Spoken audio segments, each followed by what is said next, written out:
Okay. We are live. We are picking back up with where we left off on our last needle felted magnet, not from last week, but the week before. We have the link pinned in the chat, and that will take you to the tutorial of Bob's in full, if you so wish to go see it.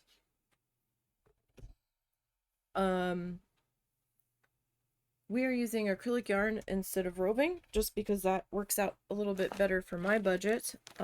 If you prefer to use the roving, then by all means, go ahead.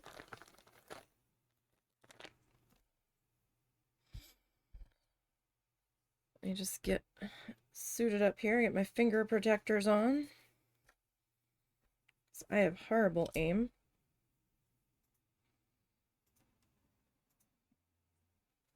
Now I'm turning these into magnets, and since it's wrap-up day, we're going to be starting a little bit early here. So this is 3 inches by 3 inches. That might be a little hard to determine the size of it since we are working small and we are zoomed in. I have some of these available at the moment on the eBay store if anybody is interested in purchasing any. I've decided that this is just a little too dark for the snow, so I'm just gonna toss a little bit of white on top of this real quick.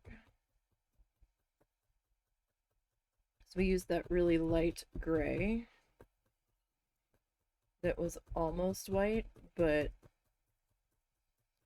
the more I looked at it, the more it was just too close to the other gray. And it was starting to bug me, so let's fix it now while we have the opportunity, right? So it is Tuesday. Hope everybody had a decent Monday and that you managed to get through Monday.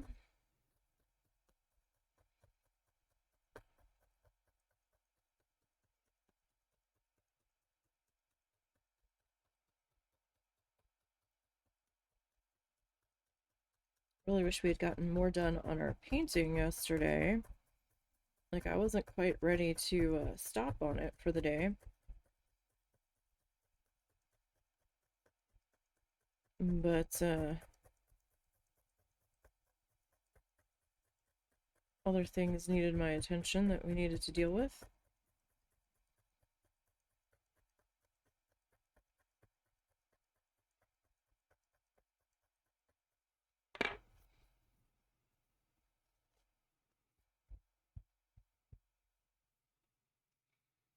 Alright, still a little bit harder to see the white, but I think it'll work out a little bit better.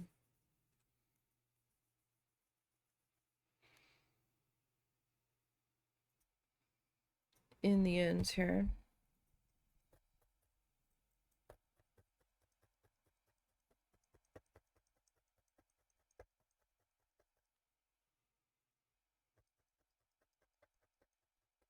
Alrighty.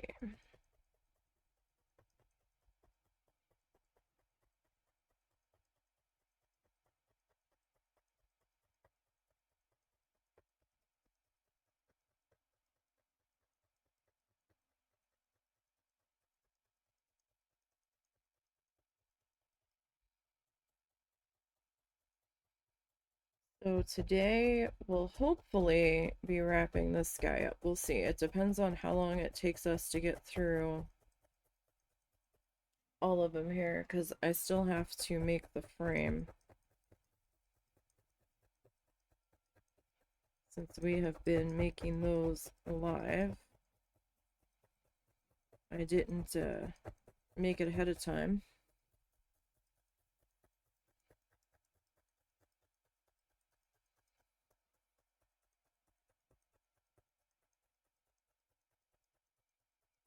Next time I definitely want to get squares and square cornered. straight corners instead of rounded corners. Because the rounded corners have been a little bit troublesome. Sorry, my ear was itching.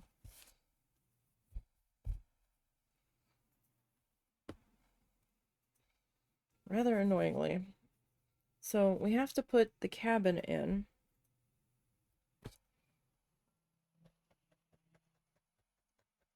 We do have that we need to get.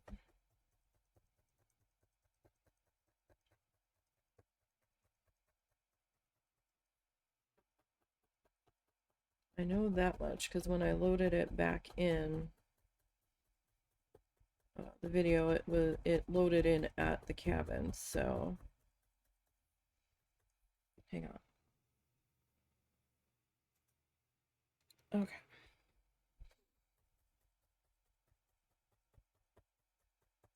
So we'll get the rest of our snow popped into here. I'm not sure what I'm gonna do about that. I'm thinking that might get trimmed off.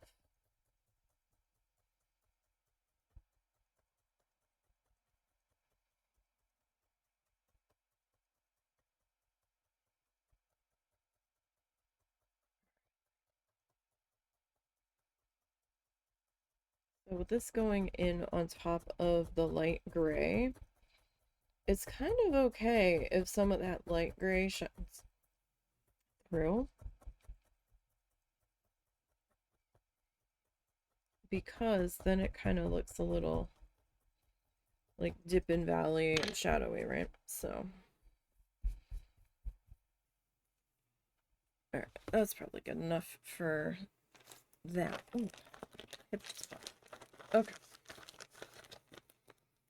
So let's advance our cabin here. So he just takes Van Dyke Brown, it looks like, or a dark color, and he starts popping in very similar to the barn cabin shape that he did in the one that we did in gouache last week. So if it looks familiar, although he added an extra side to it. Ah! No, who are you, lady? Go away.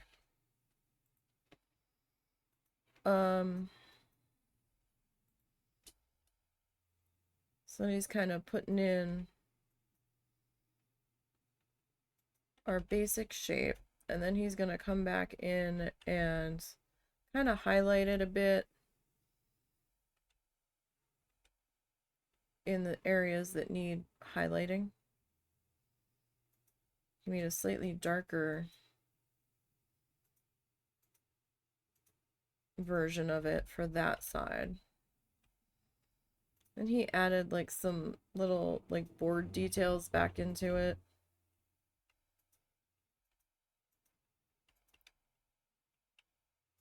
So I think this is supposed to be a barn.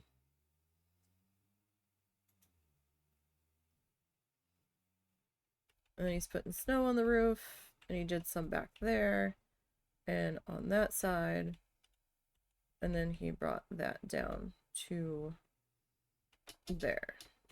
Okay. Can we get a close-up? Alright, that's probably as good as we're gonna get. Now this is gonna be a little tricky, because, again, we're working much smaller. So I'm gonna have to get some water here.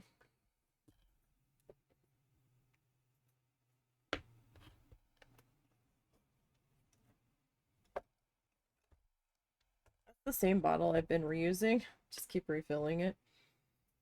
No reason not to.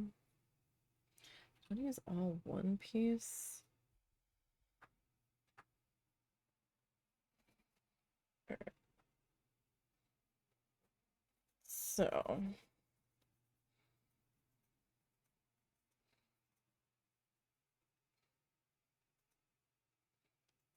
Just gonna get a drop of water on my fingers. And I'm just gonna kind of like twist it.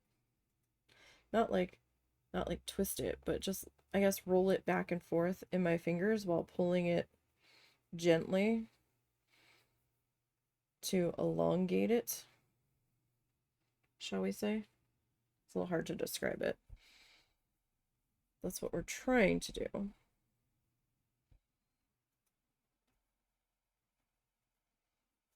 Just to try to get a smaller bit of fluff that we can use to at least attempt to outline this thing.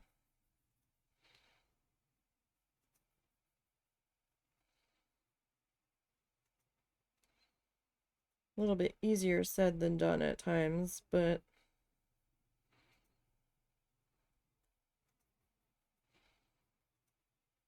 we're giving it a go.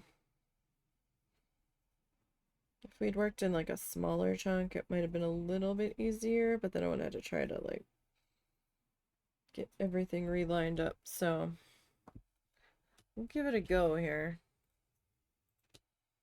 and see if we can make this happen. All right. You know what? Let me pop that out just a little bit. Your head's in the way, Bob. Okay. All right, so peak is kind of like coming up here.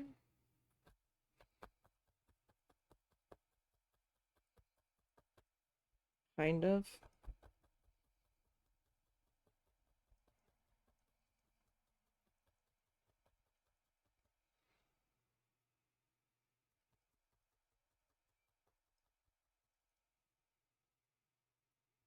All right.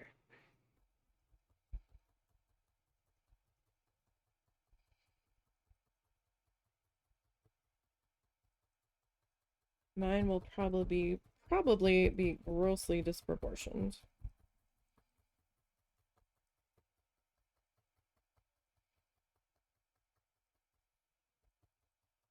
But we're giving it a good try here. All right, how far? It's kind of like right on.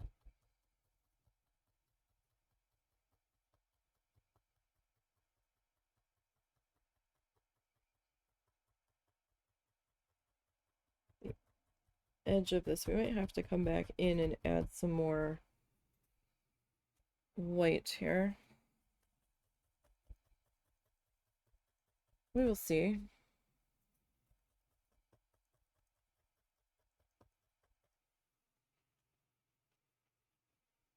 Okay.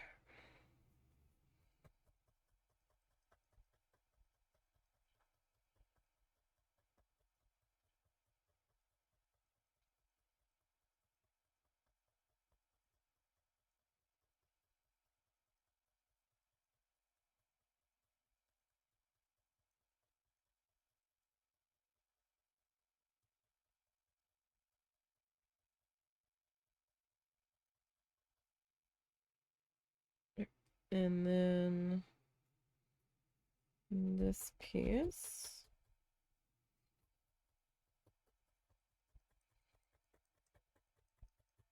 Try to bring up to here. I know my angle's a little off.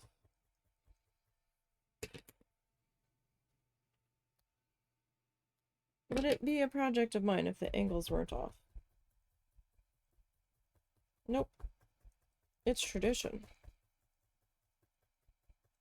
That's part of our style, is angled buildings, not right?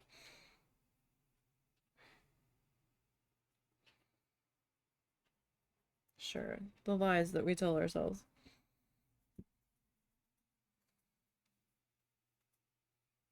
And all of that. Oh, we have a Mingo yarn emote for when we're doing all of the needle felting. Oh, 1 second.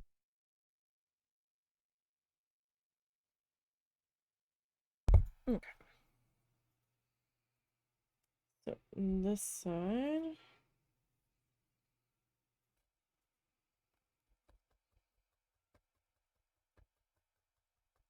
Gets a little guy here that we can't really see because he kind of melted. So if you go too thin,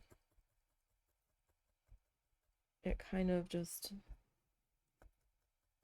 vanishes.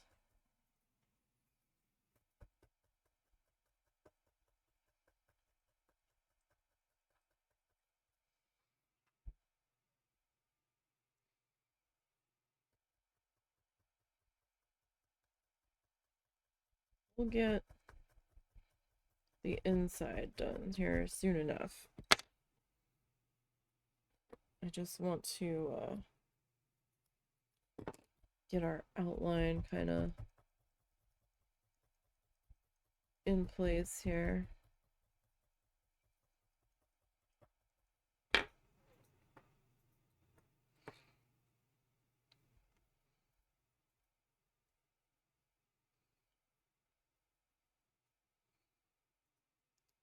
Yeah, I hope everybody's having a good day here. Getting through. Alright, so this one.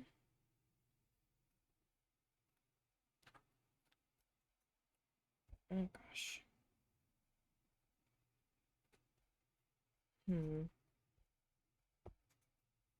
Is it? No, he's kind of got it almost straight back.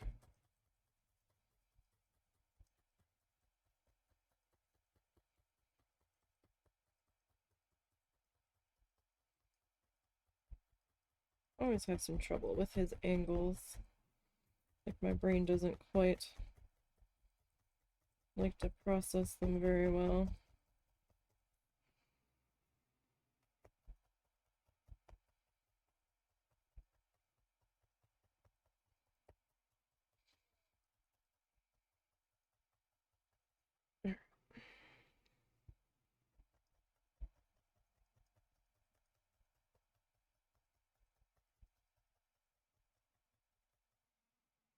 So I'm gonna have to grab just a tiny bit more.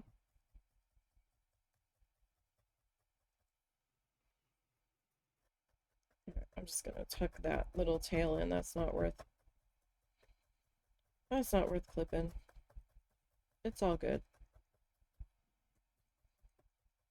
Alright, so we'll get that kind of tucked into there. I know it's a little see-through at the moment. We'll get there.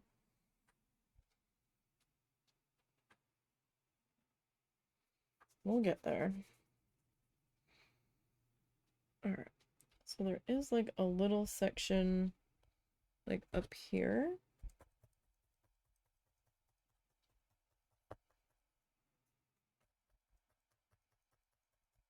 That's got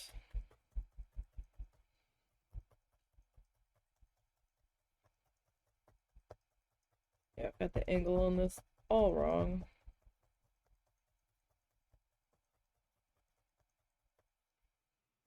But you know what? We're trying. Okay.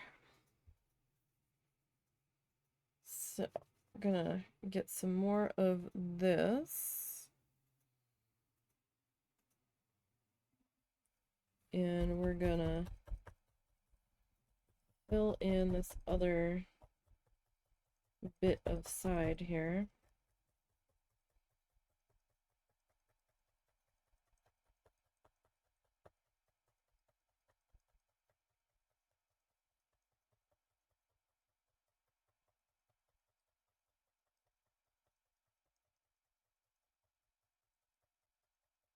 So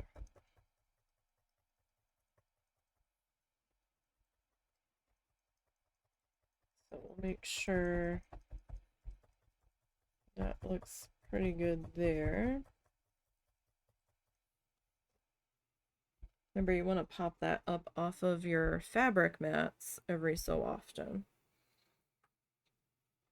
if you are using a fabric mat. That way you just don't become too attached to your mat.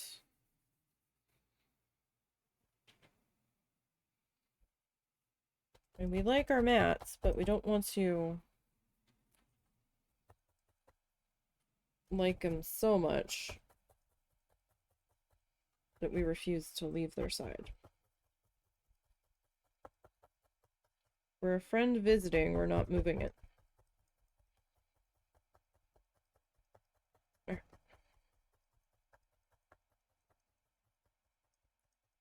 So get that one.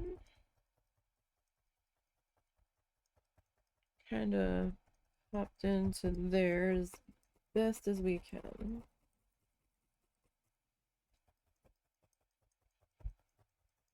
Okay. So that little piece is filled in. I have another little piece here. Got like no friction on my hands today, so the water is definitely helping us get things shaped up here.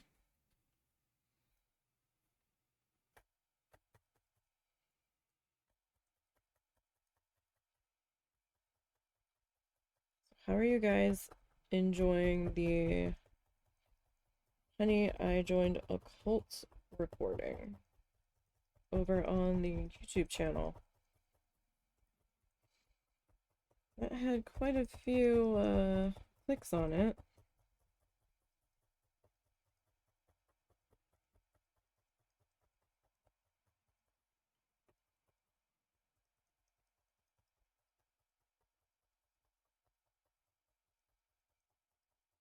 Is that something that you guys would like to see streamed?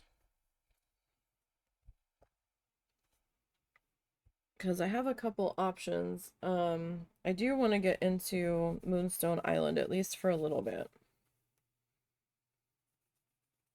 But we could attempt to stream Honey, I Joined a Cult as well. And just, you know, pick a different objective for that one.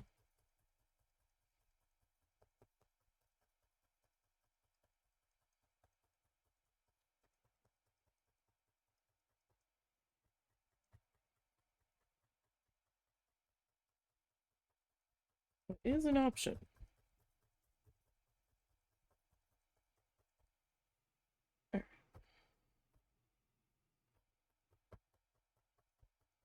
But we also have Dinkum we could get back to.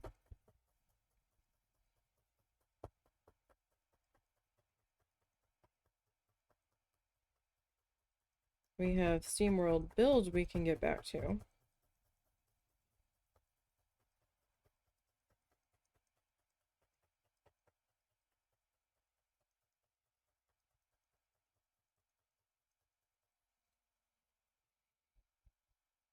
Alright, it's slowly taking shape here.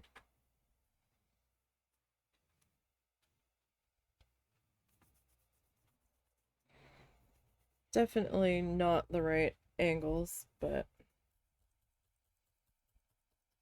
there's not much I can do about that. It's just how my brain viewed it and translated it.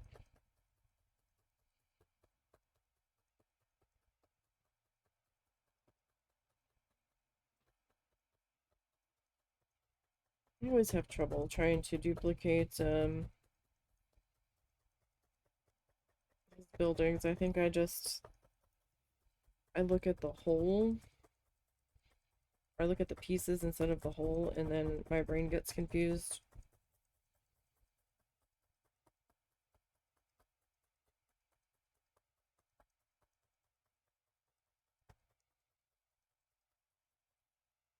Alright, pop that guy up.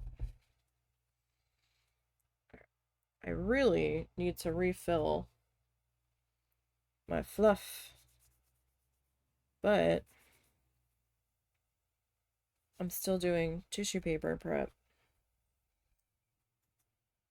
Really hoping I can get some work done on that. I would have been done the rocks this week and moving on to the palm trees and entering the home stretch on it if it hadn't been for the weather.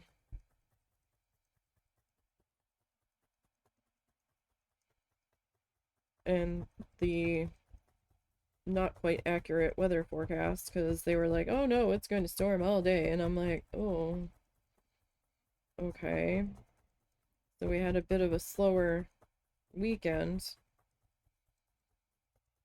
and we meandered down to the junk festival that they were having just to see if there was anything that piqued our interest. There wasn't. It was very expensive.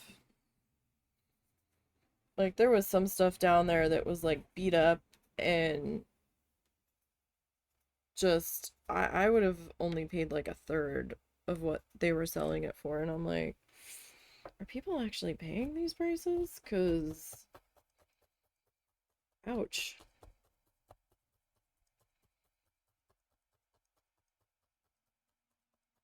Unless it was like more of the vintage appeal to it, and that's why they were trying to charge more.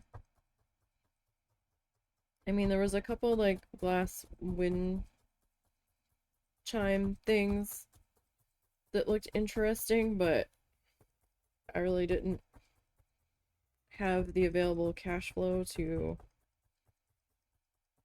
pay that, and I wouldn't be able to put them outside at our house anyway, with how violent our wind can be constantly on our front porch.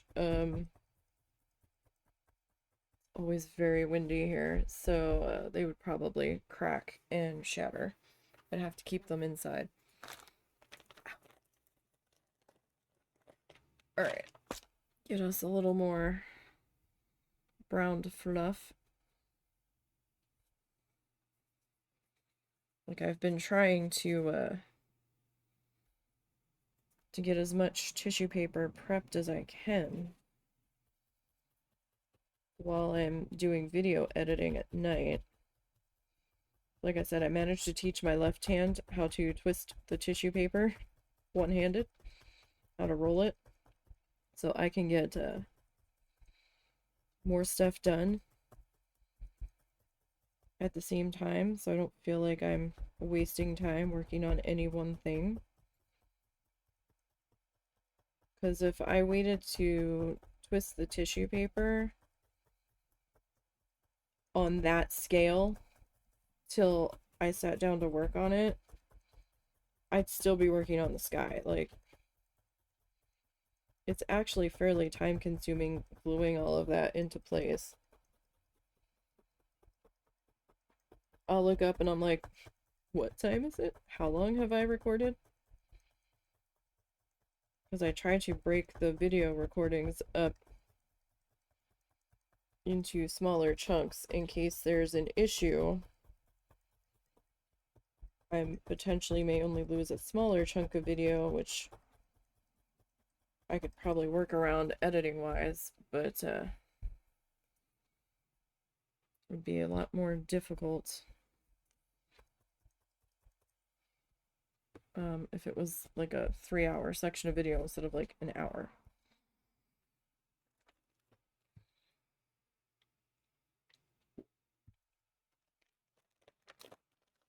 Alright, back to our white here for a minute.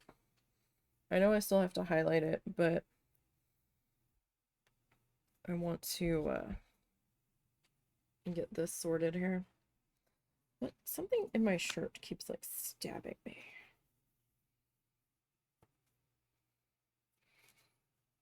String, or I don't know, maybe it's a piece of guinea pig hay that got caught in there.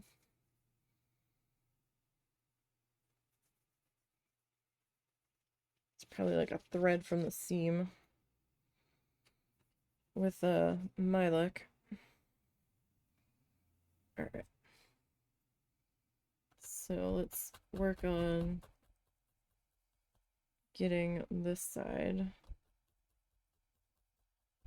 snowified.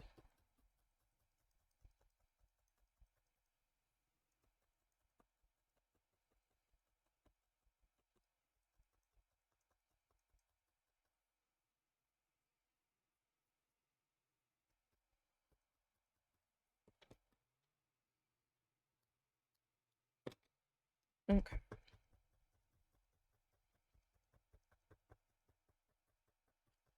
We'll work on getting that into place. So, like, if it's not quite where you need it to be, you can kind of come in at an angle with your needle and kind of gently nudge it. Gently being the keywords.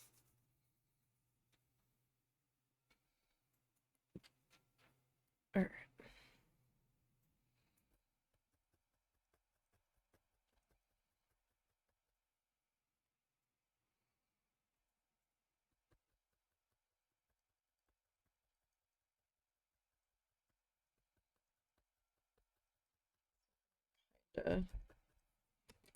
Get that little section in there.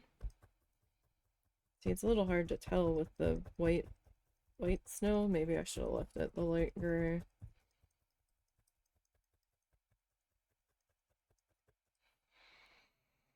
Oh well. Nothing for it now.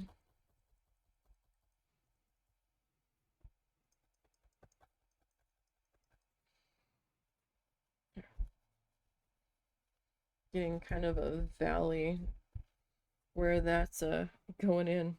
It's like it's indenting. I can feel it. We've got a bit of fluff in there. All right. Let's get our top of our roof snow laid into here.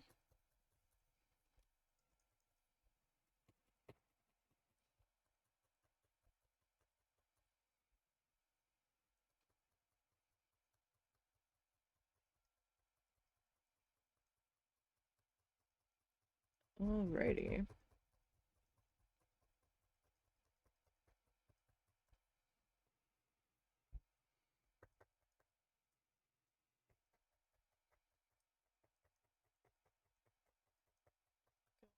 Top of our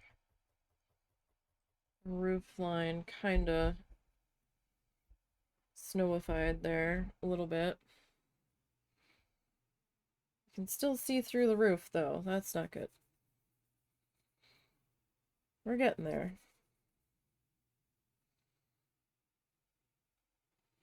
We're getting there. Alright.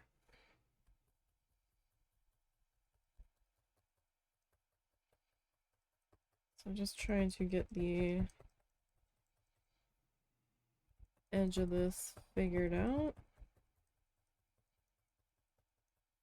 Just so I know where I'm going. And how I want to get there.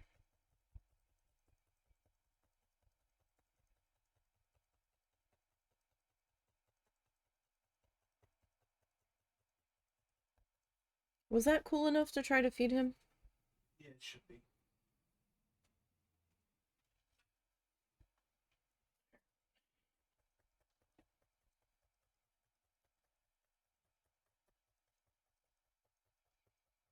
Old man doggo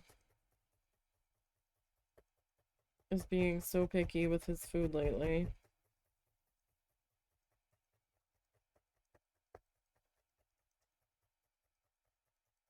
We've had to resort to cooking for him, and even then it's a little bit of a crapshoot if he's gonna eat at that particular moment.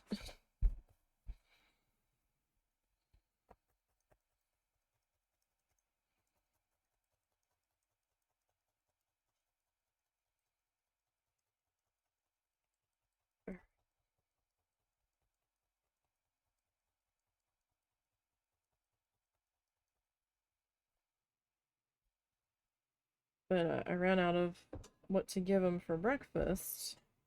He got some breakfast, But he was still sitting there like he was expecting more. So I was like, all right, well, we have to cook you more because we've run out. And by the time it got cooked and cooled enough, no, I think he's like, nah, I'm good.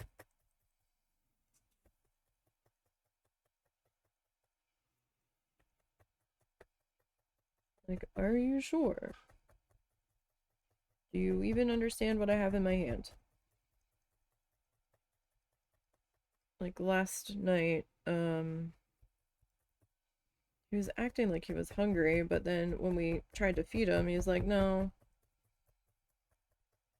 And I'm like, you've got to be hungry. You didn't eat that much for dinner.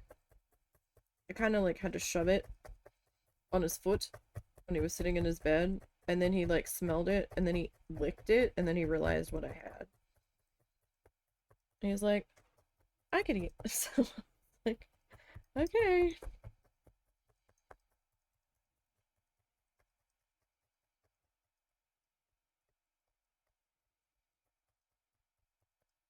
Section. Is it just that part of the pad?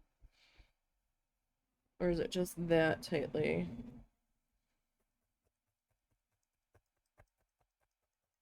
compacted there? See, we're slowly filling in our roof line there. This side, I don't know what I'm gonna do with that. It looks kind of bad. I just might fill that whole side in with brown instead of trying to figure out the roof section there.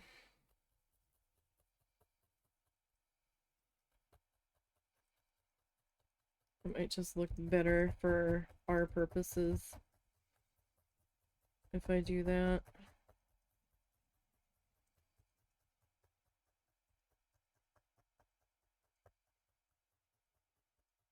Sometimes we have to go a little different than Bob here. Because different materials and all.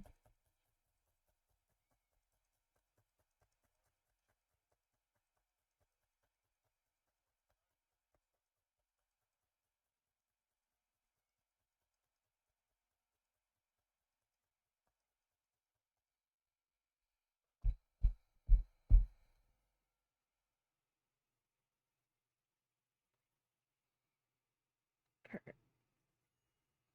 So I need to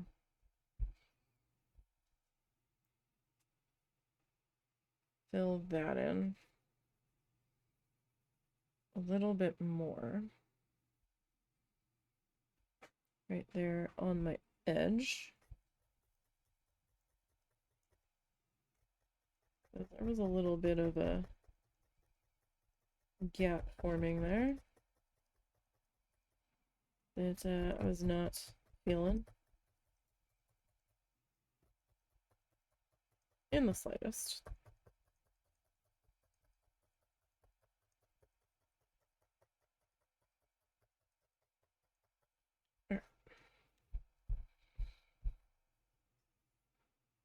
Yeah, I think I'm just gonna fill that chunk in with brown. I think it'll be better in the end. Less of a headache there.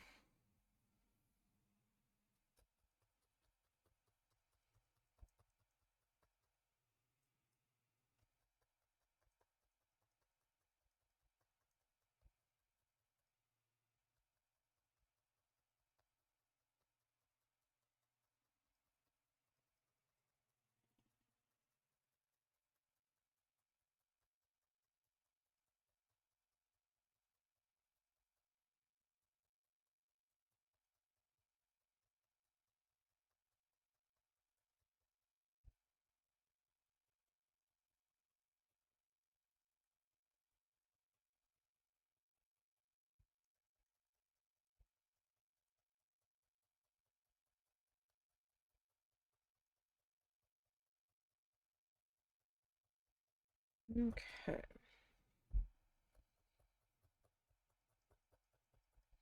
And we're just using Like standard acrylic yarn, nothing special about it. Oh, did you guys hear? It's kind of exciting in a way that Michaels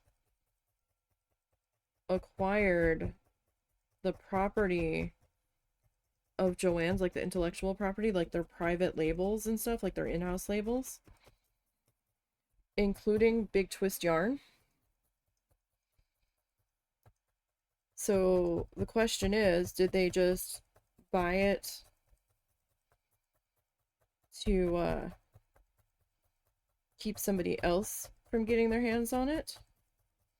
Or are we going to see Big Twist yarn coming to Michaels? I don't know. I'm kind of hoping Big Twist comes to Michaels.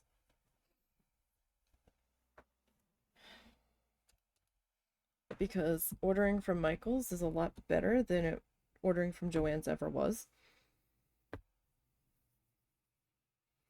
Had a lot easier time ordering from Michaels. Now, I did have one instance of pens that I ordered that they gave me the wrong ones, but that's like a minor issue. At least my entire order came, and it came from a warehouse that came all together. It wasn't shipped piecemeal from other stores, which was always kind of weird to me.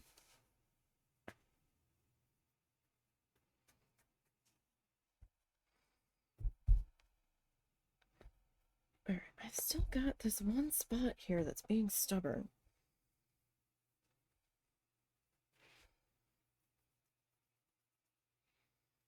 And I don't know why it's being quite so stubborn right there.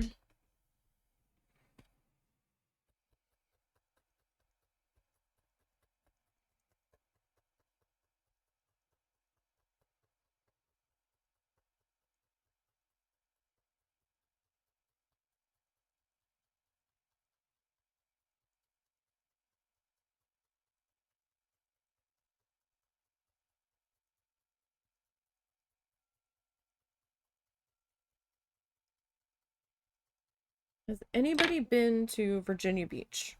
I'm curious. I've never been. But I was curious when I was looking at Google Maps, because we were seeing how far Virginia Beach was from the city that we may end up moving to in a few years.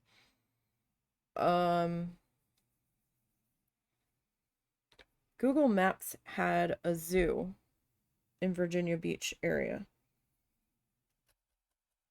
And maybe an aquarium? The zoo map on their website looked a little small. Like it looked a bit smaller than the Tulsa Zoo. I was just wondering if it was worth going to. Like, am I wasting my time? Is it not worth it?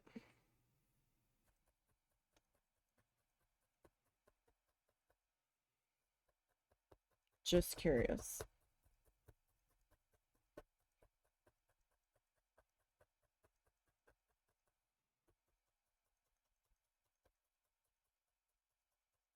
If you've ever been, let me know.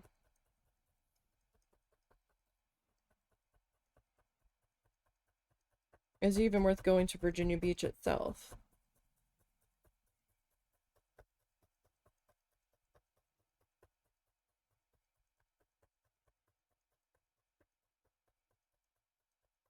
Like I said, I've never been to Virginia Beach. It would be about a 4-ish hour drive. I think this shirt's just rough because my hand just like hit part of it and it felt like I got stabbed with something. Alright, I'm gonna put the brown chunk back in the brown bag.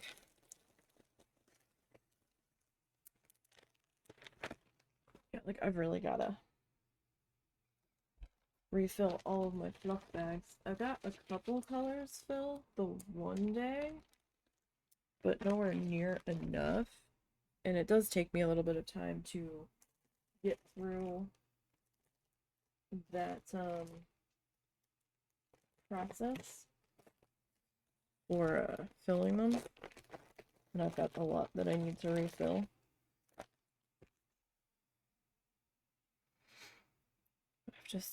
I'm just doing all of the things lately.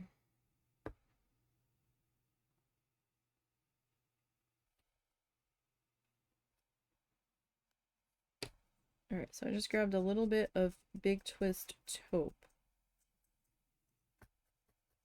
And it's amazing how different shades of taupe can look. In editing news, though, I have moved on to starting the 7th out of 16 live streams that I need to edit down, so I am making progress. It's just slow. It's just very slow for my distracted brain lately. My brain's been having trouble finding stuff to listen to. I was listening to one thing, and then, like, my tolerance for the shenanigans that were going on kind of hit a wall, and now I'm like, I don't know if I can listen to that anymore. It's gone on too long.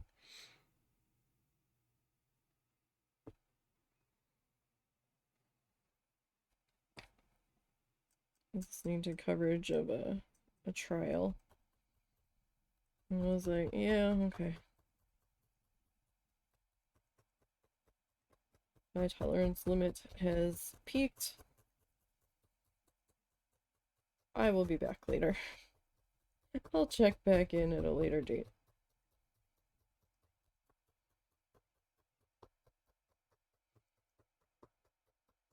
Alright.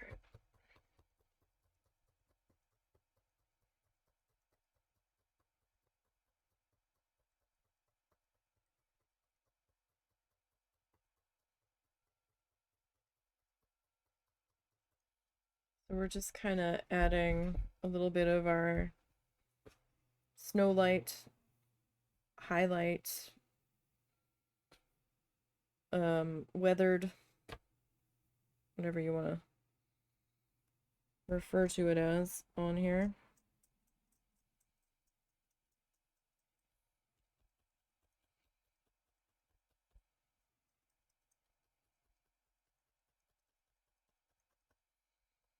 My husband originally wanted to do a trip back to his home state just to see what all had changed, but his mom had gone back up there. That's where his aunt still lives, and that's where they've been mostly at with her camper. And she told him, oh yeah, no, well, that's closed. That's closed, that's gone. That got sold, that shut down. So now his curiosity about wanting to go back kind of isn't there anymore.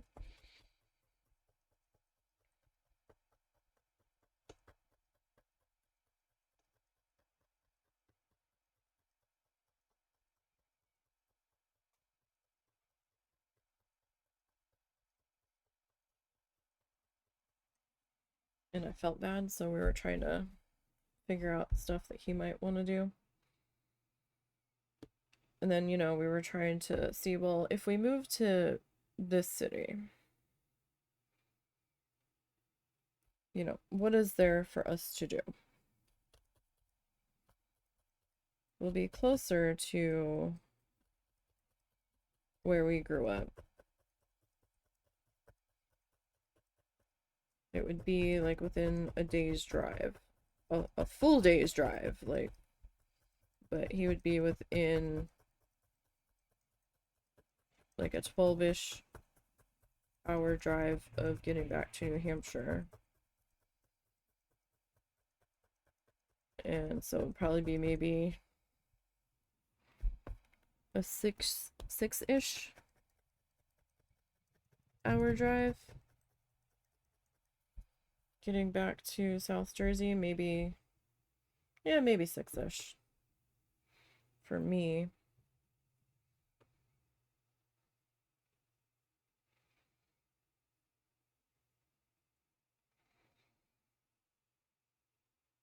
And even though I grew up in Jersey. We never did like Ocean City, Maryland. We just went Ocean City, New Jersey. So, like, we never went to Wildwood or anything. Which a lot of people are like, no, no, you gotta go to Wildwood. And a lot of the companies would do like picnics and parties and stuff there at the Wildwood Boardwalk. But it's one thing I never did.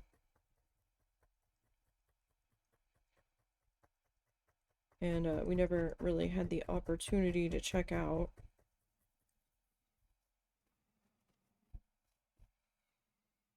We did the Cape May County Zoo once. And it was like February, March, somewhere in there. And it was still pretty chilly. And like the animals weren't really out.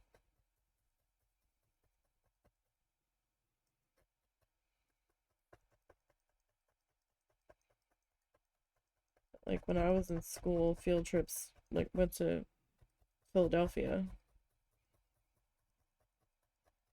into like the Liberty Bell, and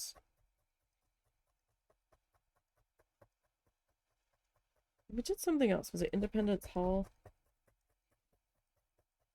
We did the Franklin Institute. I have vague memories of that.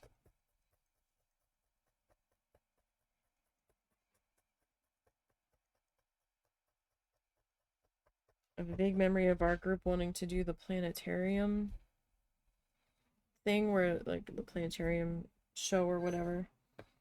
And we didn't have enough time or something, and I was upset. Remember that.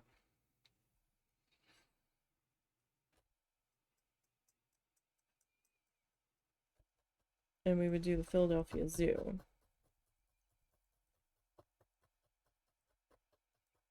I remember being always upset when we were on school trips with that, because like we either had a mission and had a worksheet that we had to fill out.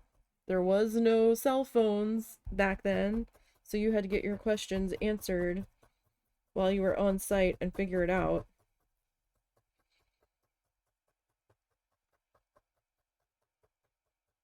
Or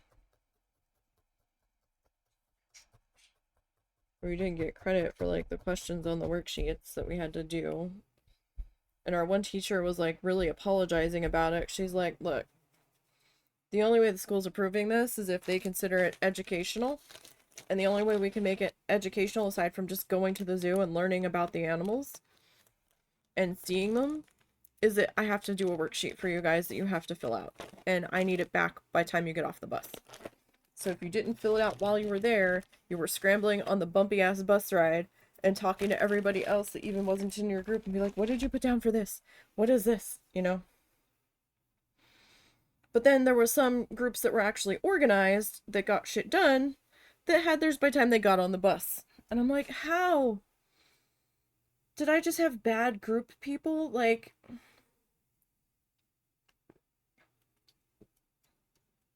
my groups usually consisted of the people that nobody else would group with most of the time.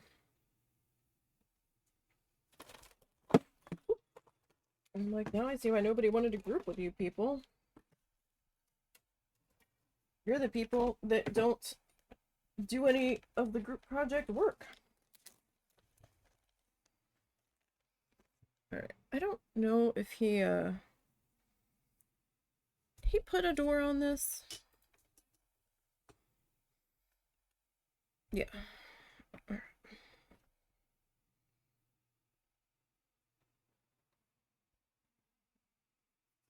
I know our barn's a little different. That's fine.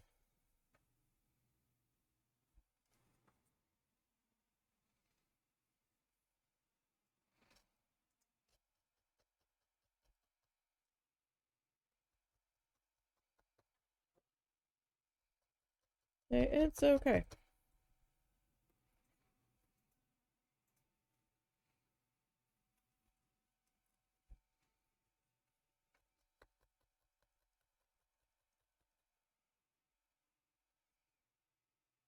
Okay. Should have made that a little bit thicker.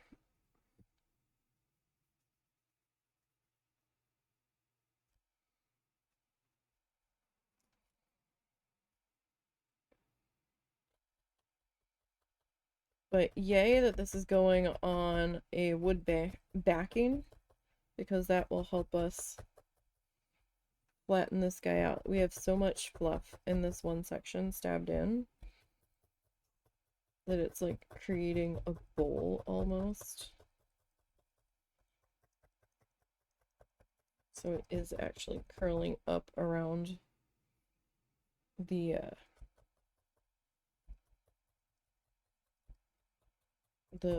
barn here. That is not an optical illusion. That is actually happening. So I just grabbed a little bit of black for this.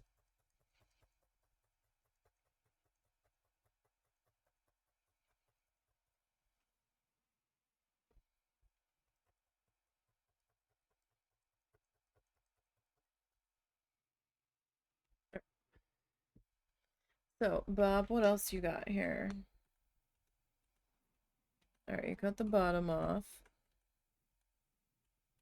Alright, we got some white. You added some white there. What are you doing? Oh, you're doing... Oh, that's right, because I was regretting our tree color choice in the background. Alright. It was like, shoot, we should have saved that color tree for up here. Now, he's got a little more real estate than we do.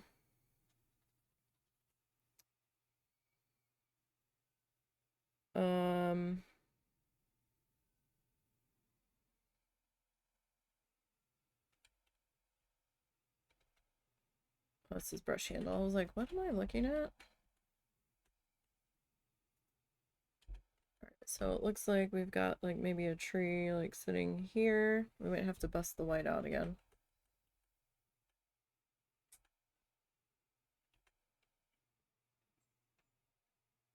Huh.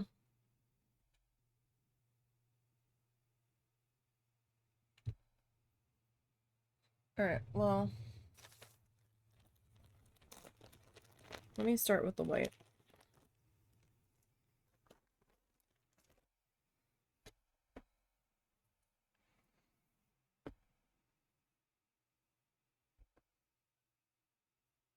I'm gonna try to let some of that gray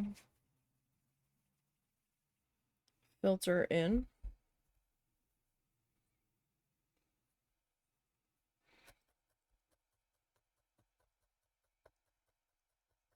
Let's see what happens.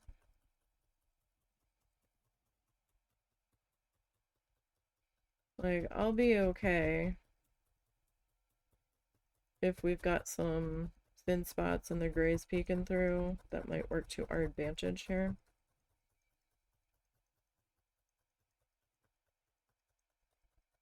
But let's work on getting a little bit more of the whiter snow laid in here. And if I need to come back and add something, we might have to grab that light denim or just the straight denim color. I can't remember what it is. I know the shade, like I know the color of the yarn, I just don't remember the name of it. We might have to grab that to add some like icy shadows. That's fine if we do.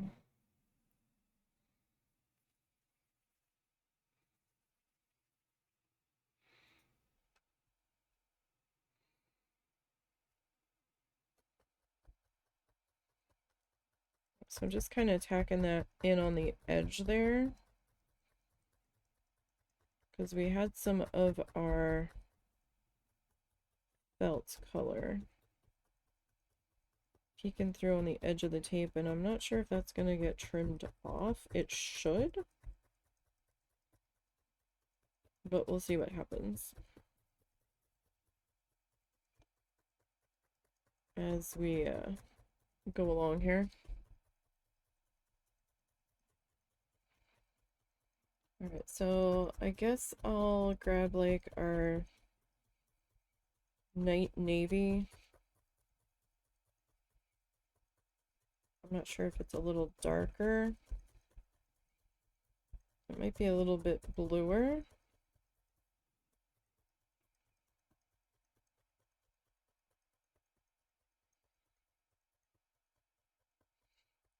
I have a feeling we're going to have to highlight these upper trees, which might be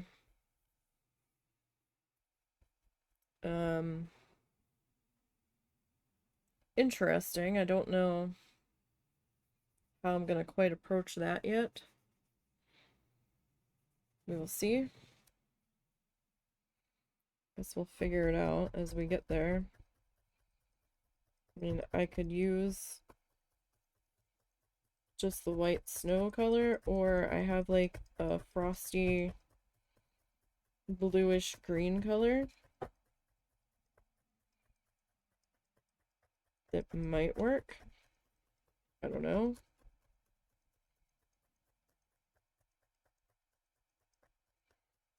Or to differentiate it, we might grab that like mist color, the gray mist that we originally had down on the ground here.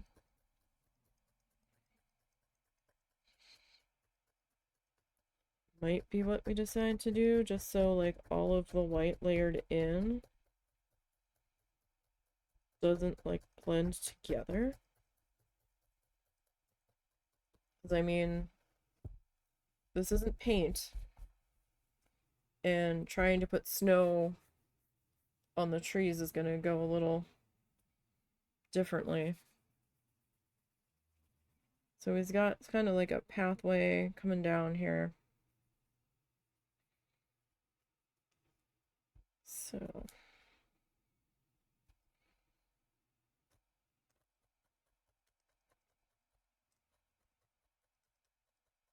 work on getting us a little more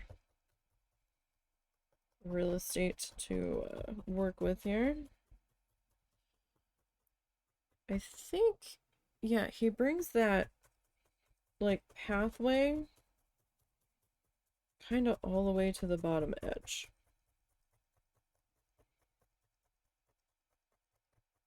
At least that's what it looks like at the moment. I don't necessarily think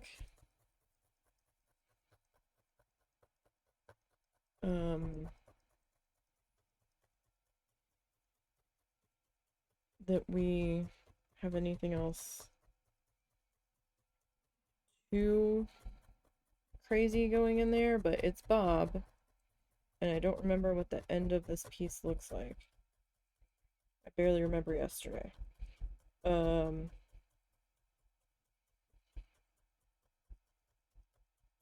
we'll see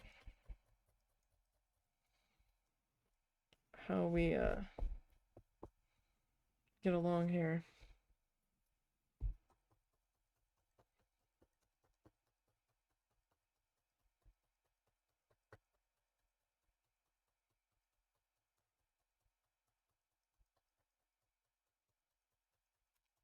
Alright, so we're gonna get those other trees chopped into there.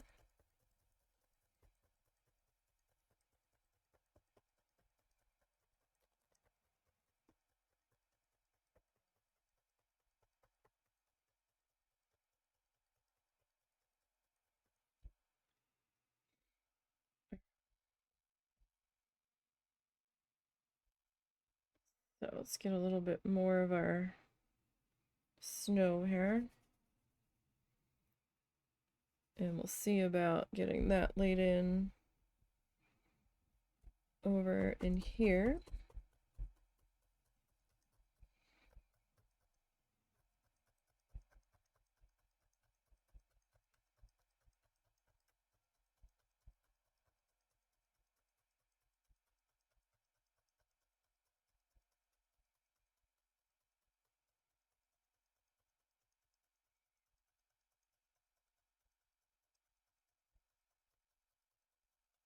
Okay, we're gonna need some more white fluff here. I think I was saying last week, Bob goes through an extraordinary amount of white. It feels like when you're trying to paint along with him, he does so many snowy scenes, and then between the snow and then the mountains in the background, even if it's like a springtime one, the mountains being at the higher elevations in the areas that he's been to or is making up or is using photos from books, he's like gravitated to these snow frosted mountain crevices. So it seems like white gets used in some way, shape, or form, even if he's like mixing it into alizarin crimson to get like a pinky sky. It seems to be in there more often than not. Surprisingly, I have not run out of white yarn yet. I'm getting close. But that's also because I was using white on another project, like a lot of white.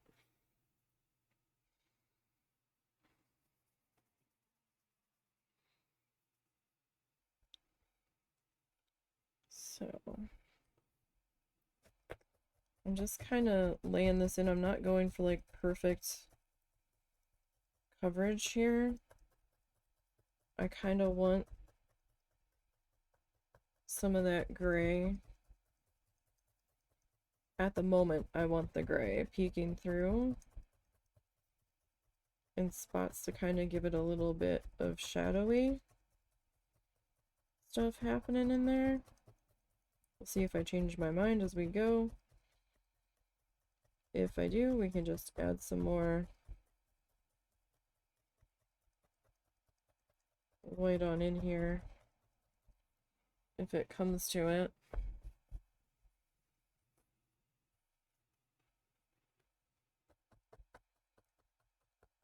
Or if it looks like we've got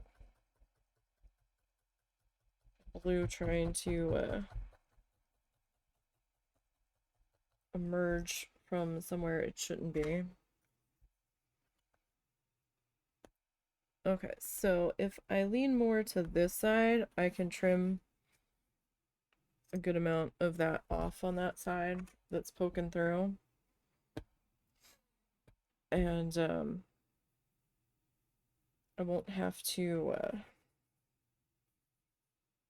worry about that too much.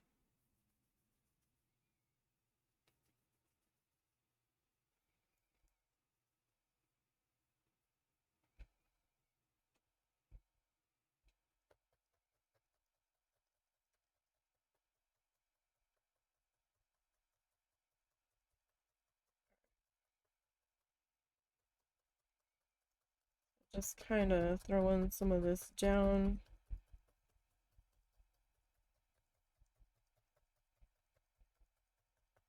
All in through here, because I wasn't sure if we had water coming in here. But he kind of brought that pathway, or what looks to be a pathway, kind of all the way to the bottom there. So I don't know if I am going to regret what I'm doing in a couple of minutes.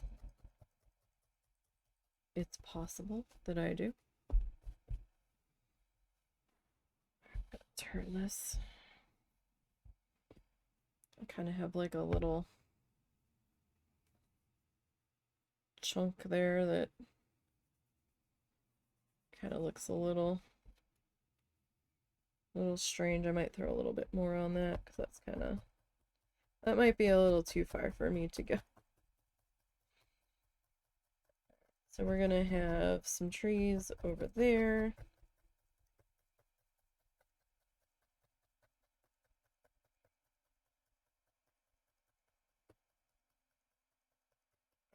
So far, we're doing okay.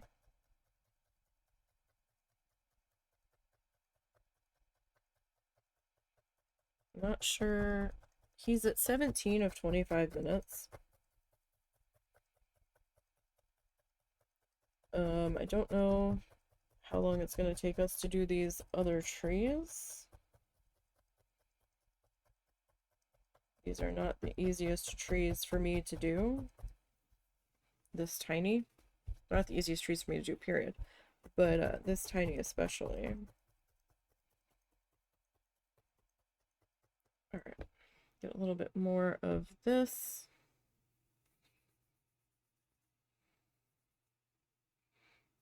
Yeah.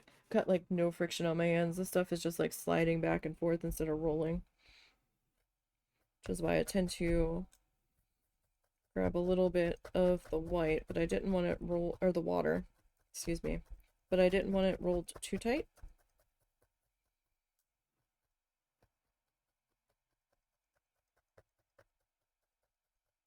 I wanted it kind of that snowdrifty kind of look potentially. A little bit brighter and thicker in some spots. We're almost there though on this part. Just have a little bit more that I want to fuss in here. Like a little bit over here and then a little bit down in this corner.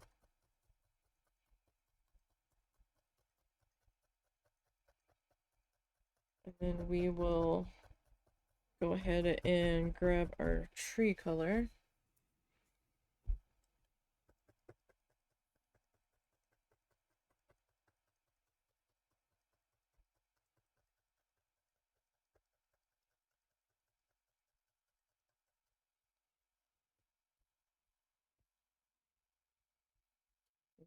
Guys, this is a thick guy here. Oof. Alright. Hopefully that's not too thick when we go to slip it into the frame. Hopefully the thick parts just kind of offset. It almost feels like an embroidered patch than anything else. Like that's how many layers I've got in that section.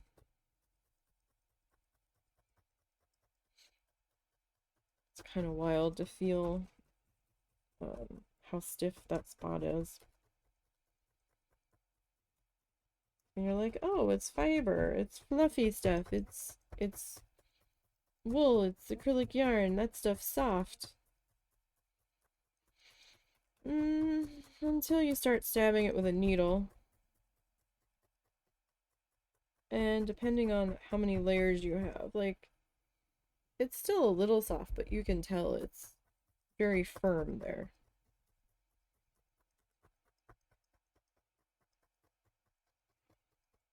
Okay. Let's work on getting this last bit here. I might need just a little bit more of this.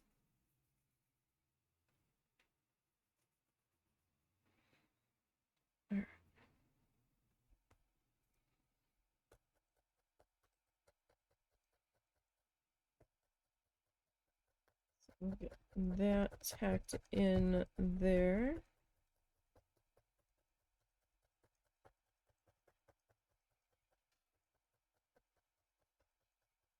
Like, there might be some more shrubbery that comes in here. Maybe. It's very empty down here, so something else is gonna happen.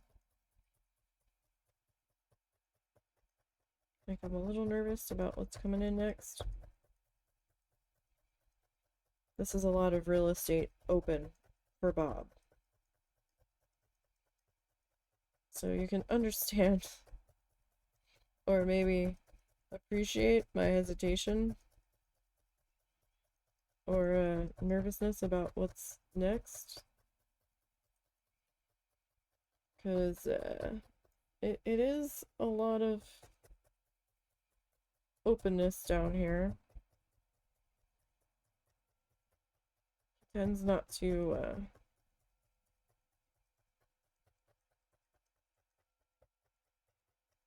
have that much open there.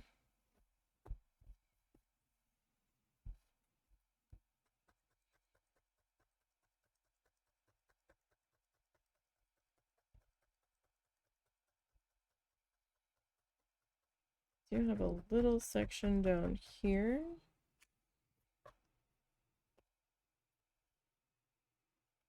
But if I lean to that side, okay. We're okay. All right. So we need to put in a little guy over here. I don't know how much of him is going to be visible, but we'll try. And then it's the gray coming through, but it looks blue. And then we've got two trees that we're going to kind of sit over here. Oof. Oh, what color do I want?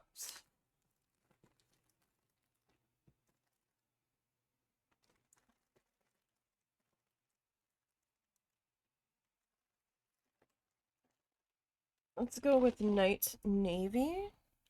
It looks a little closer to the dark denim without being the same exact color.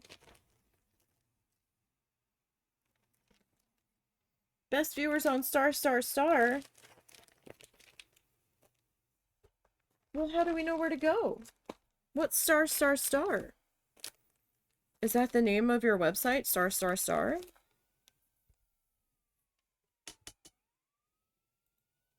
Your bot is broken. Because nobody knows where to go. I mean, I know where to send your bot.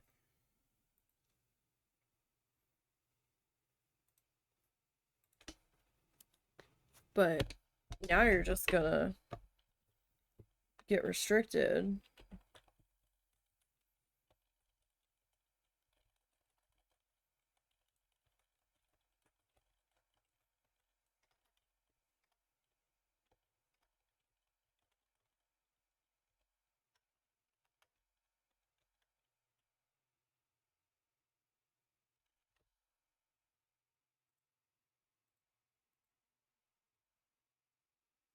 And apparently they've already tagged you as suspicious.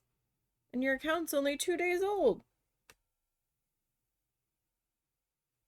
Amazing. Guess what?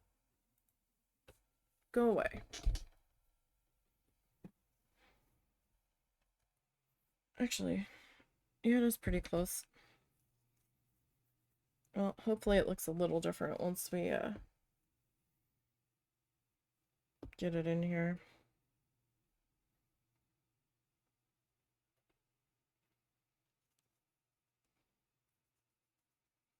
Alright, so just a little bit of water, a drop. You don't need much. We're not doing wet felting. That's an entirely different animal.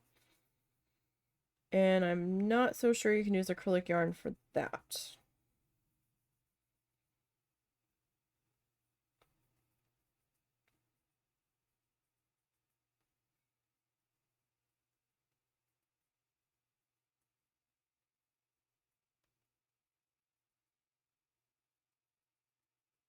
Okay, I am going to see if I can tuck that around.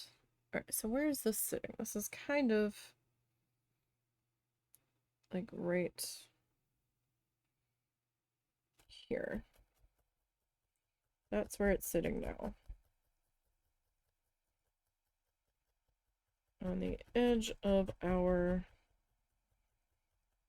barn is where ours is going to be.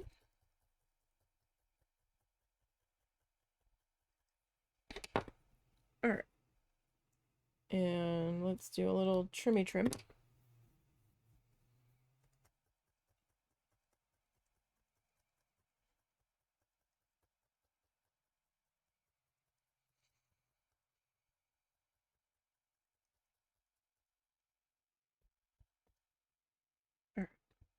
And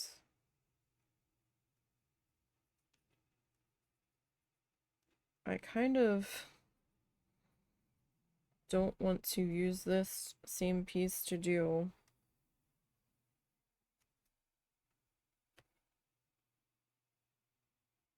the next tree. Oh, you go all the way up. Okay.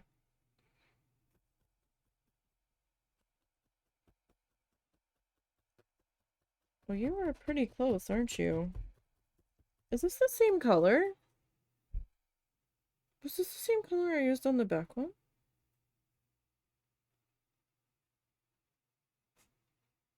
Because that looks identical. Doesn't it? I don't remember what color I used. But that is melting into it completely. Hmm.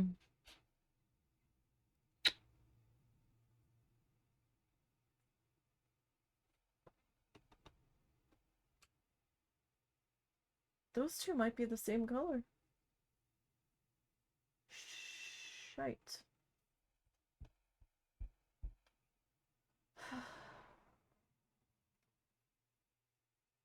The Midnight Navy, though? That's Navy Night. And then there's a... Oh no, this is Midnight Blue, excuse me. See, this is a bit more blue.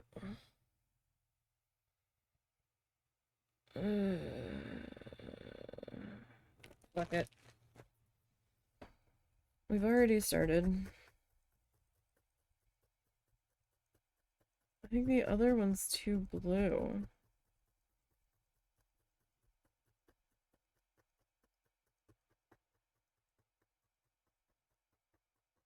Personally, but...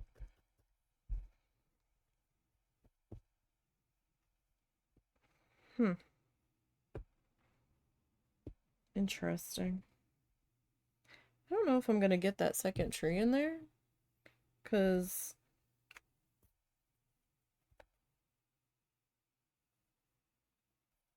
it's gonna get cut off.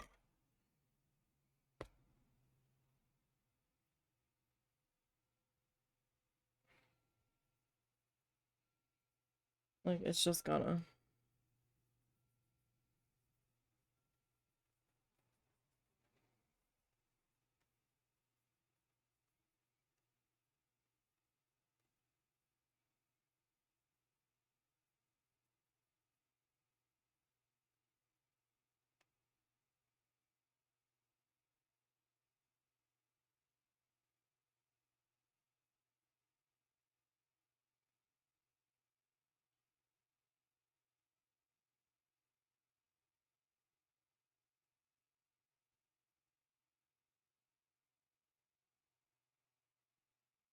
Okay. So...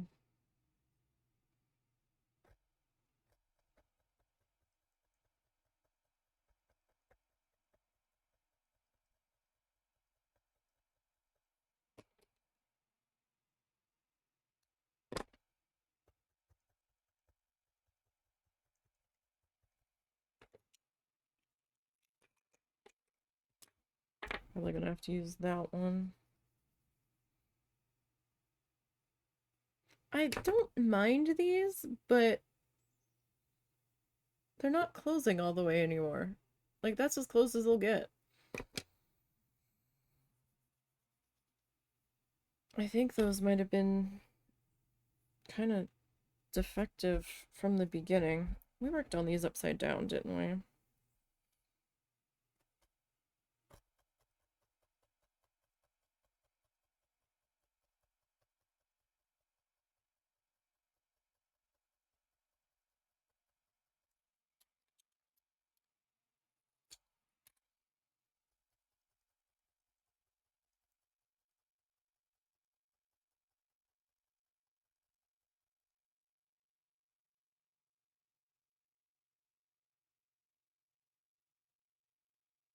Alright.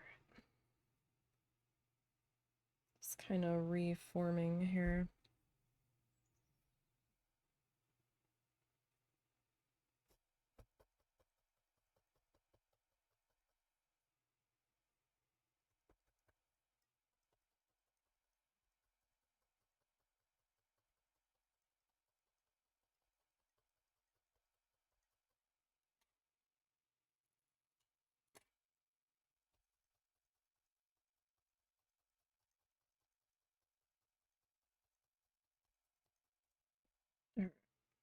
Actually, I might have started at the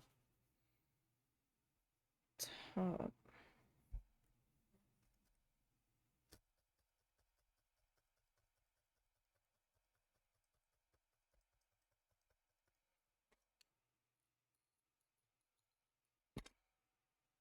All right.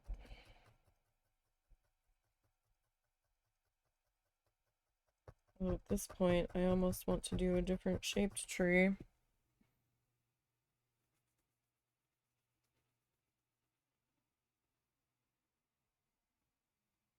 Like, I really much prefer the teardrop trees.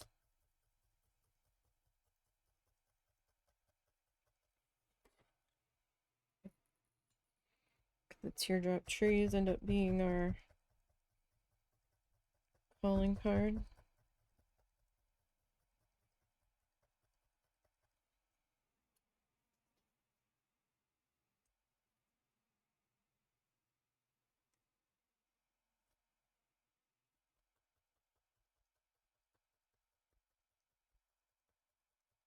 Alright.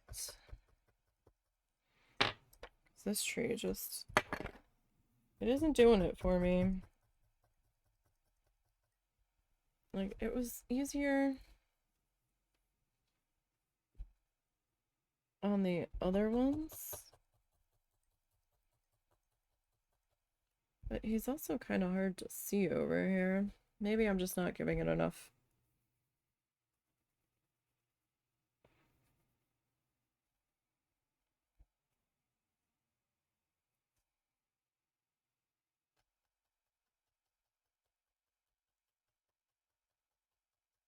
Because it's kind of the same color. But like switching to a sagey green might have been a little weird. Since everything else is like blue, so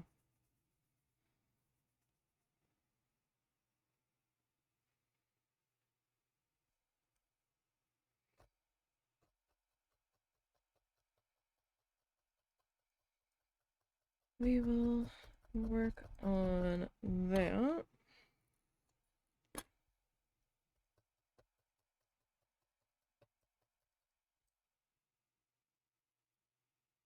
It's kind of hard to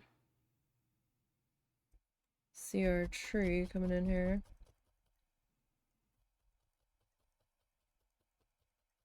We should have gone with the more bluer one.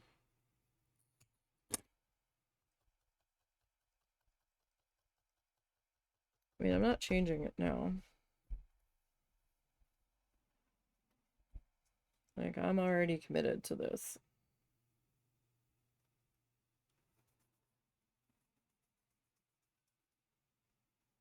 And yes, we are still upside down.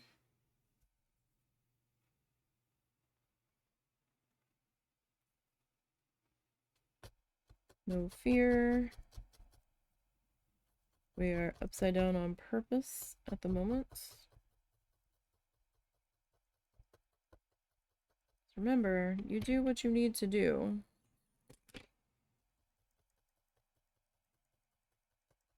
to get the thing done that you're trying to make.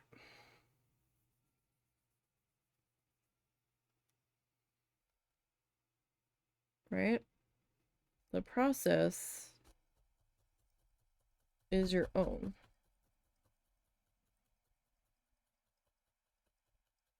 If it gets you to where you need to be, everybody's process is going to be a little bit different, right? Because it's going to just depend on what's going to work for you.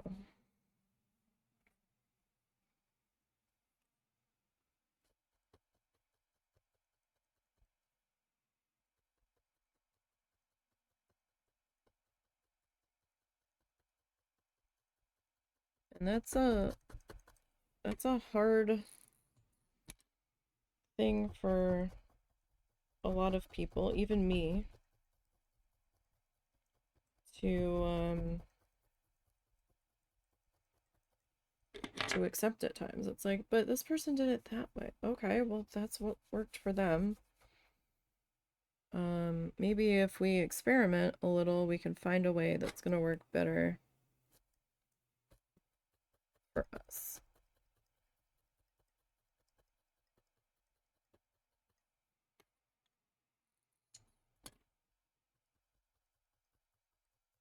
And a lot of times that just takes experimentation and playing around with your supplies and trying to figure out that sweet spot for you, right?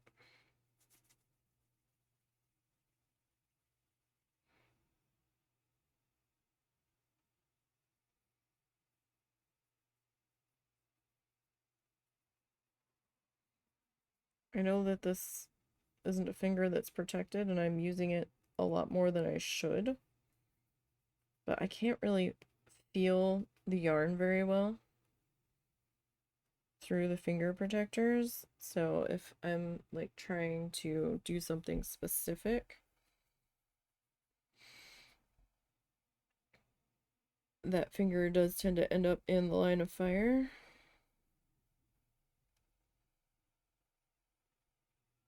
Probably more often than it should.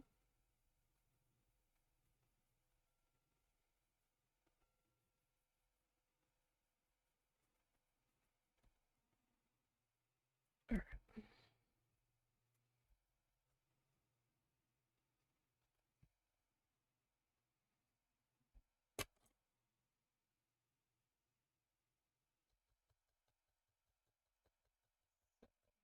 See about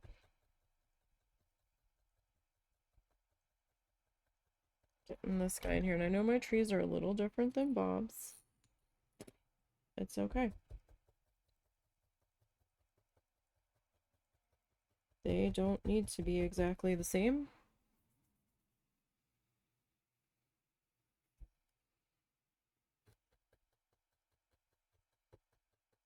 They can be a little different.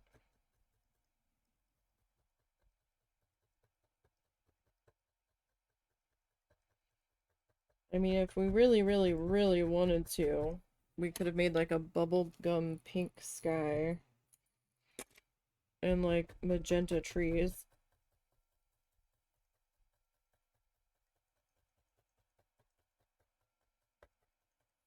If we really wanted to.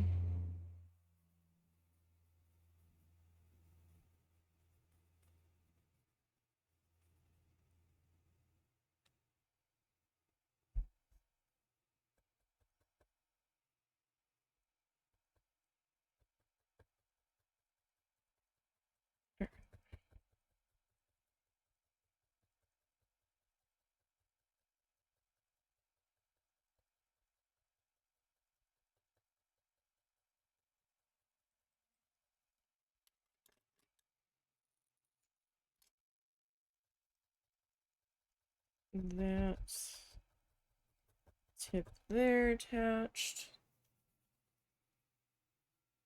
These trees are a little bit time consuming. As long as we can start the frame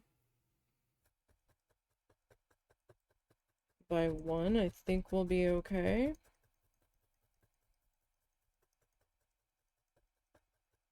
So hopefully that's when we can get started on that.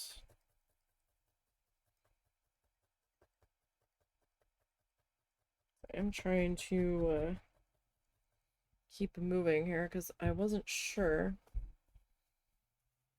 how far behind I was.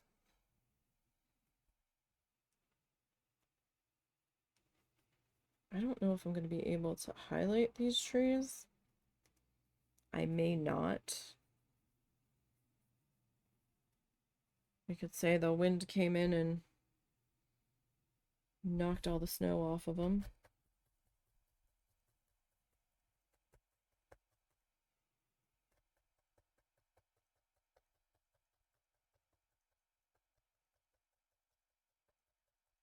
Right?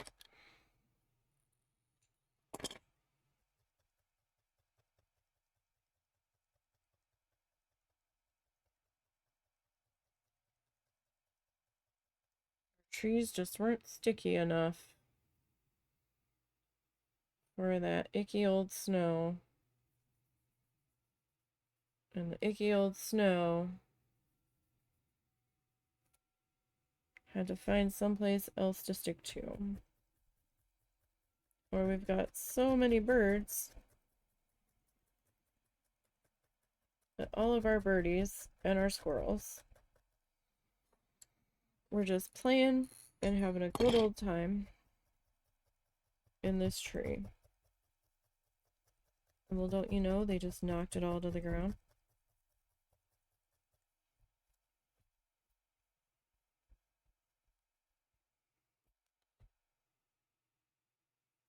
All right.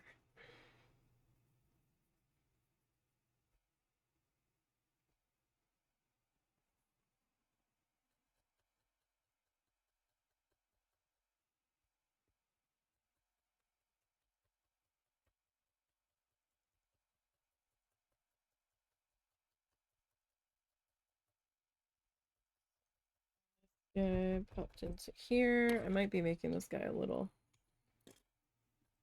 thin. Branches a little spread out. I'm gonna take this piece and kind of like lay it in there.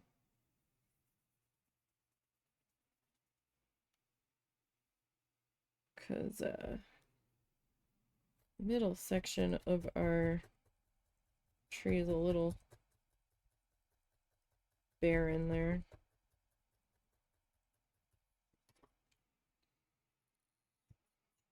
As it is, I might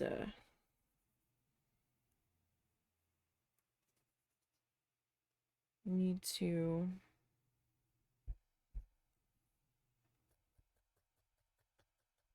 get some more fluff here.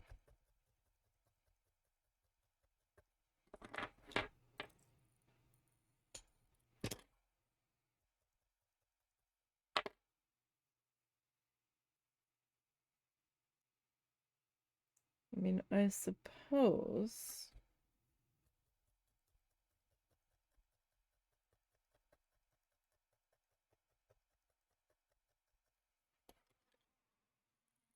I could take a little bit of brown, maybe.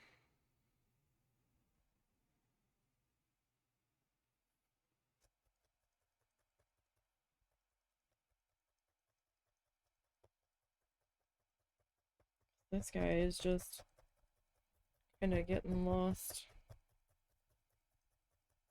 with those trees into the background. Like the way it sits right now, I could just not do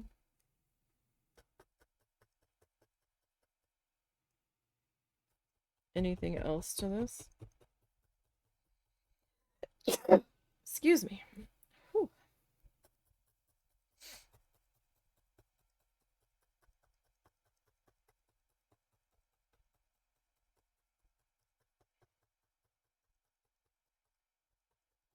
If like the trees could slow down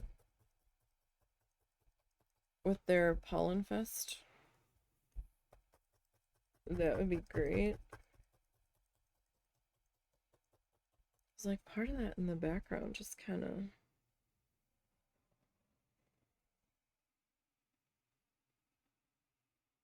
is like bleeding into this tree.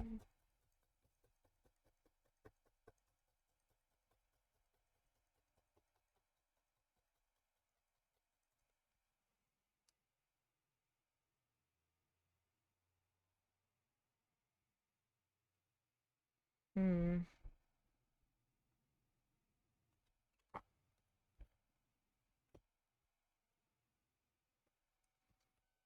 Alright, so then this guy would be like sitting like here. Roughly. Maybe there. So, I mean, some of that is getting cut off one way or another.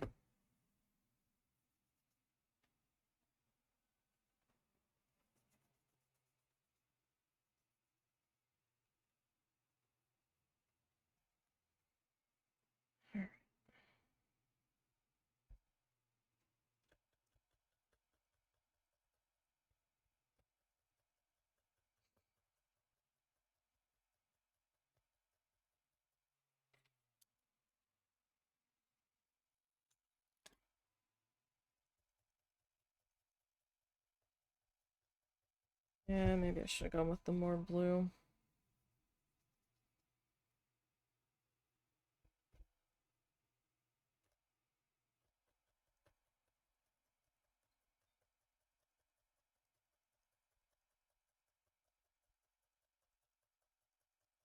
Oh, really? I'm just gonna need like the smallest bit more to throw on this tree.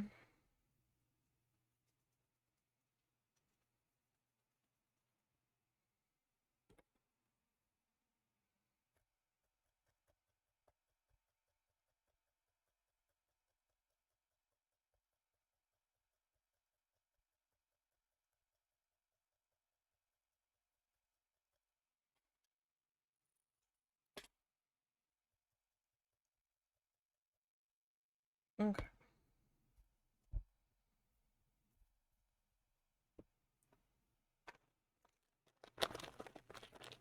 Alright, so there's that. I know it's not the greatest tree ever, but it's something. Alright, so he does the little pathway there.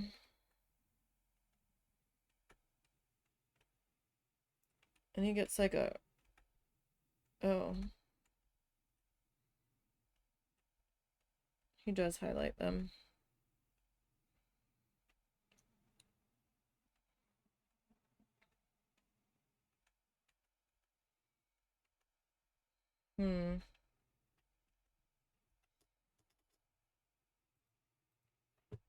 YouTube ads, please stop.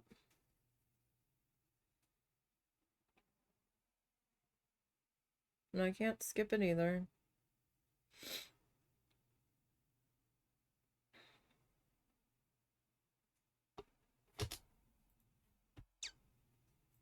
Alright. So I probably jumped the gun on putting the other snow in because he did the little pathway and then he did the snow kind of coming down on top of the pathway.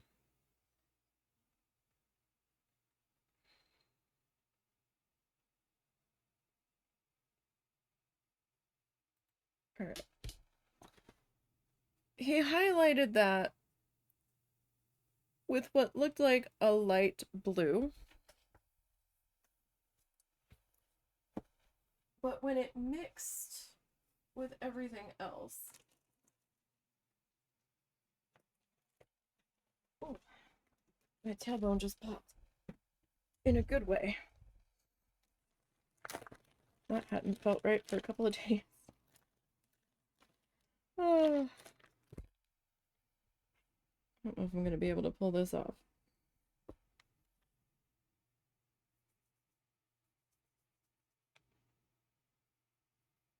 Because now I have to, like, find all of the bits here, right?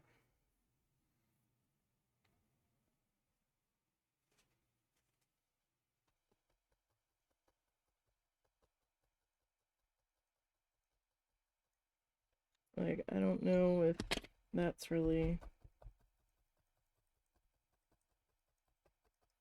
feasible.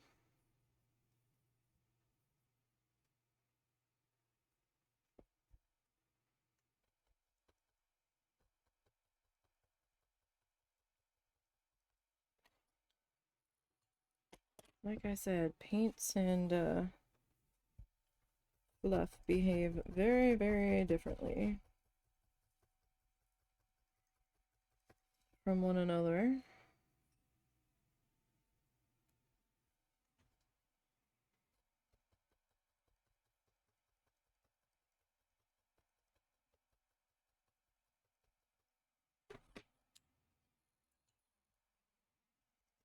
So sometimes this works a bit better than others.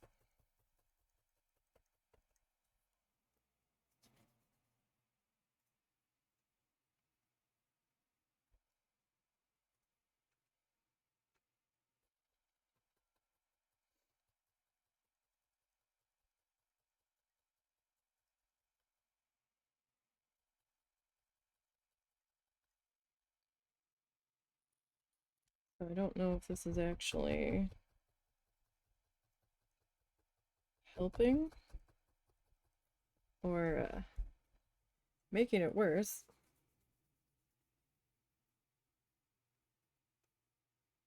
It might make it a little bit more visible.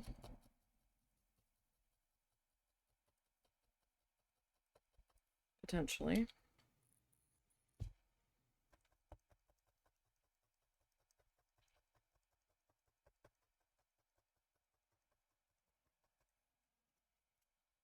We'll see.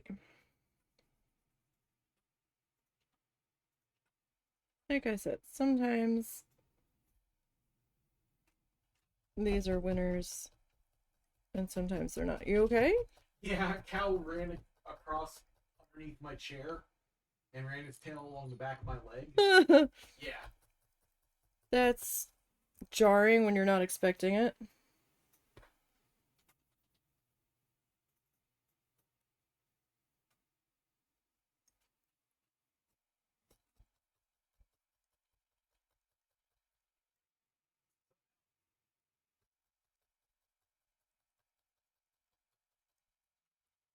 I mean, it kind of works. Kind of.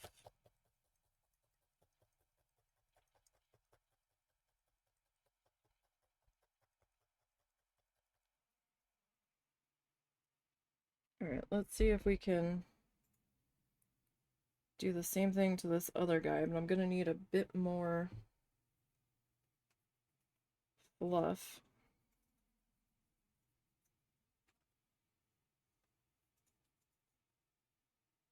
And then the other one had...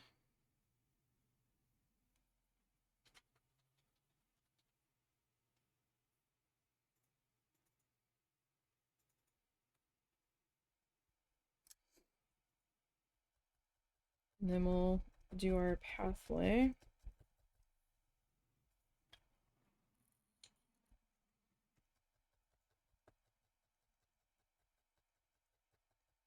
Okay, so it doesn't have to be like exactly in the same spots. But if we can get it at least close,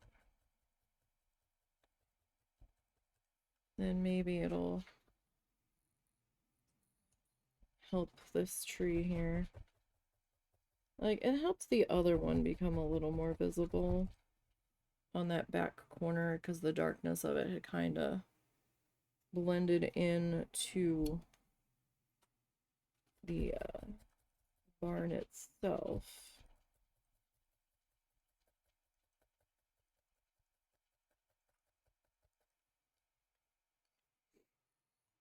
So this is a seafoam color. It's sort of like a real light bluish green.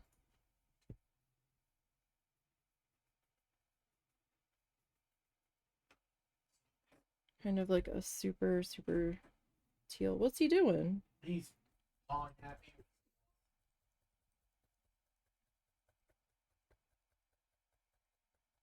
I was just asking for his nails to get trimmed.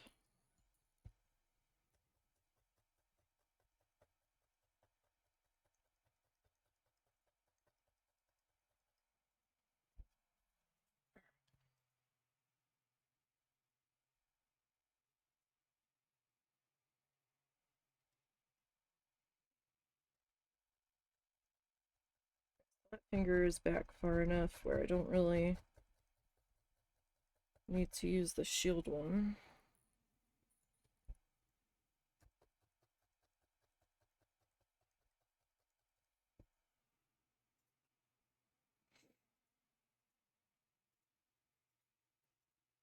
Alright.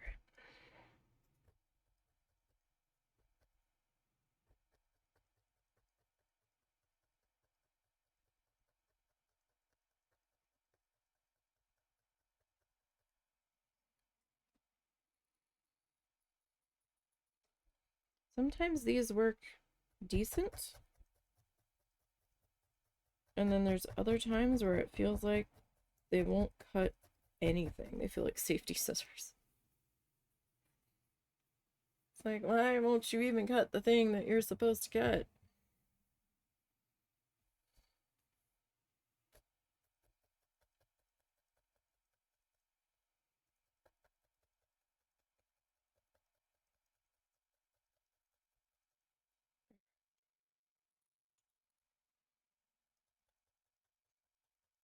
I'm gonna need to get a little bit more of this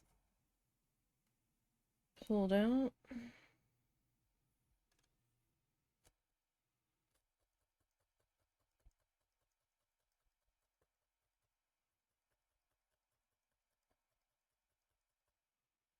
I mean, it's kind of making this one a little more visible. Kinda.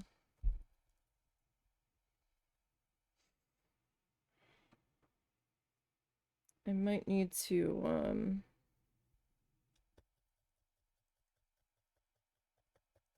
come back in and like re-tap all around this.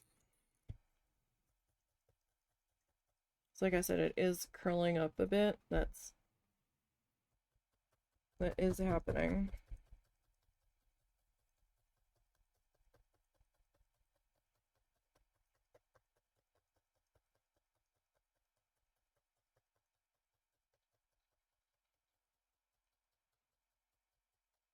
It's just because we have so much fluff kind of concentrated around in here.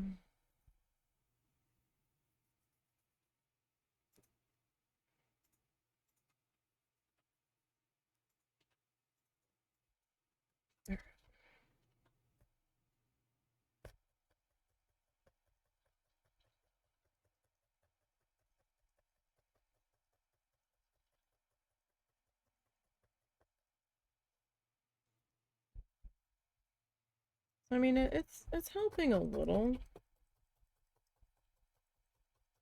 to at least show where it is compared to the background one.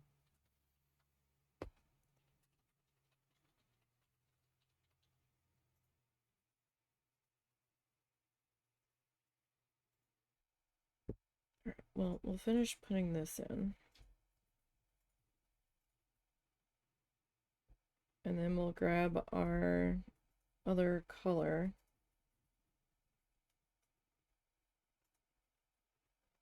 And we'll start to put in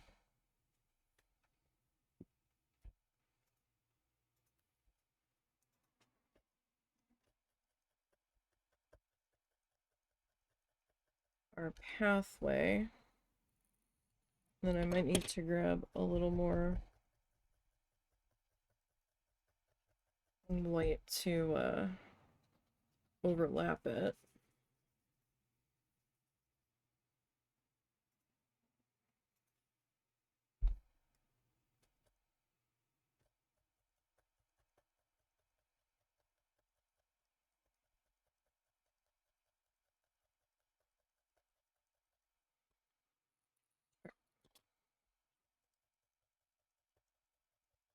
Get those little loose ends tacked down there.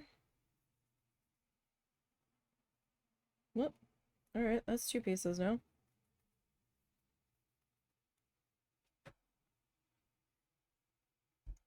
That's fine.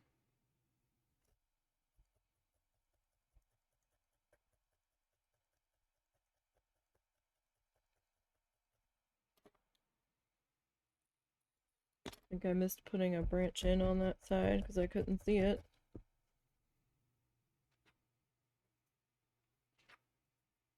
That's okay. He's a little lopsided. It's alright.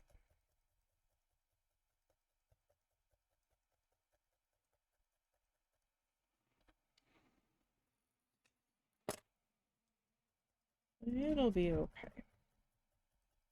Some trees are just like that.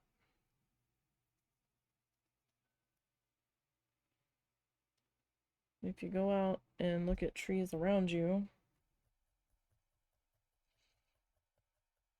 and like actually look at the branches and the way they're growing and stretching and stuff, they're not symmetrical most of the time. They grow in all sorts of crazy ass ways. At least the ones around here.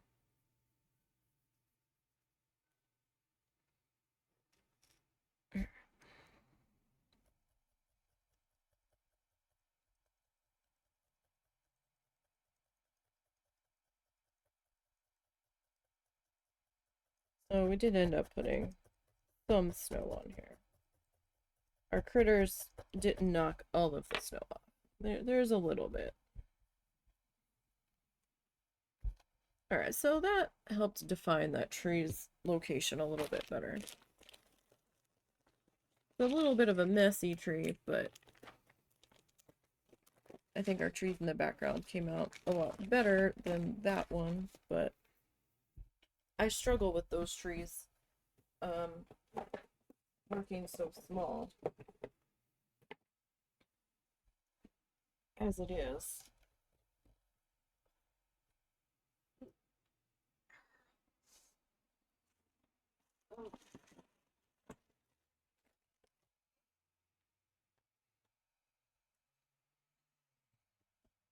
Alright.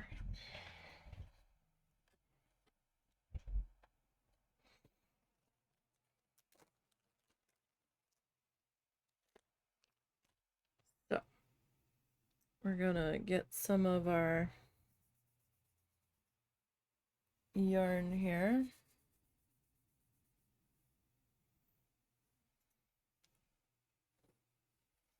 And how do we want to do this? Do we want to just kind of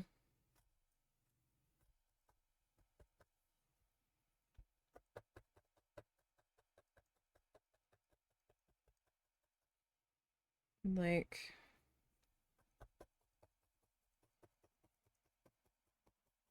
bring it kind of this way?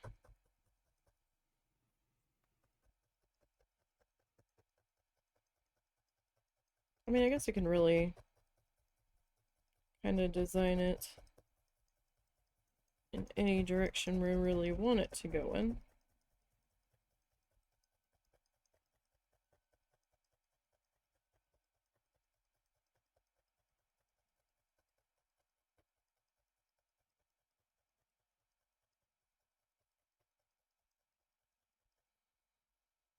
Alright, there's one side of it.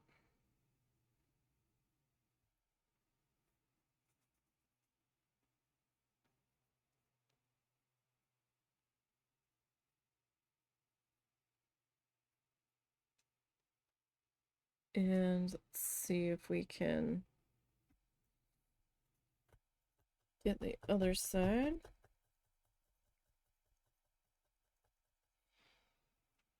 There, now he kind of like zigzagged it all along into here.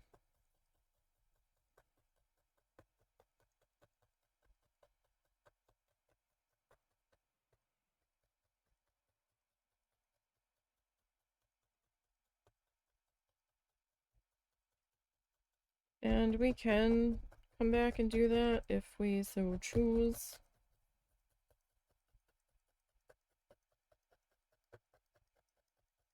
He's got about 5 minutes left in his tutorial. We'll have to see how long it takes us to get this pathway put in here.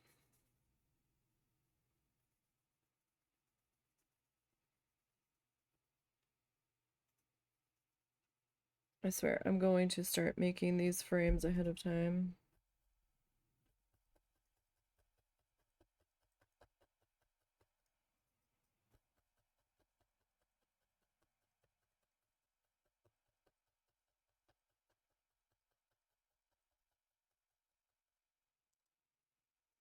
Alright.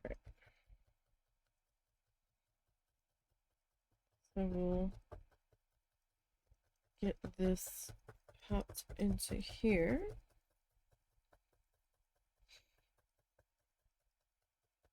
So I guess it worked out that we didn't use this color for the background tree, but if I had to do it again, I probably would.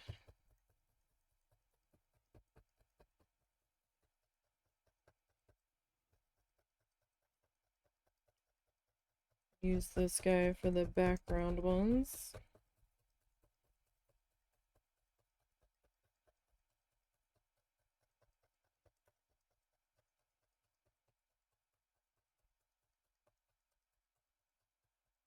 This color probably would have worked out better.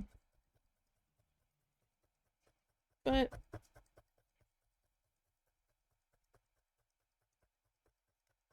one of the hazards of kind of just doing it on the fly is that sometimes I don't make good decisions.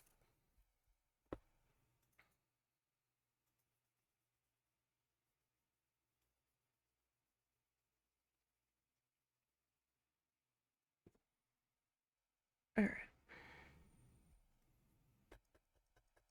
So get that kind of worked into here. We're gonna need some more fluff here.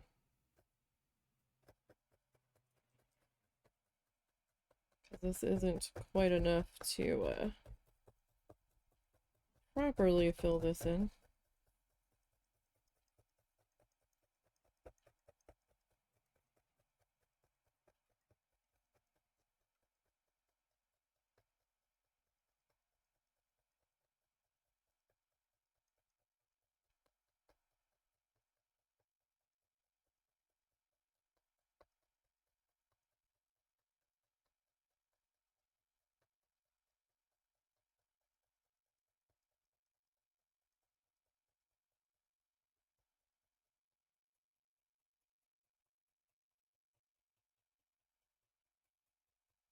Okay.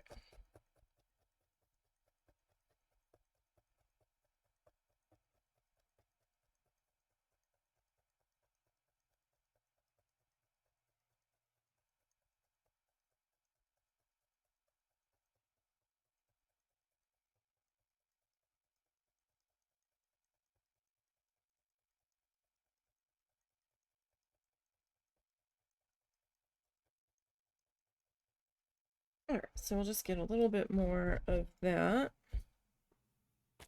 I can find my bag. That's probably too much, but we'll see. See how we go. Do do do do. Alright, a little more water. Do do do do do do. Alright. So get that.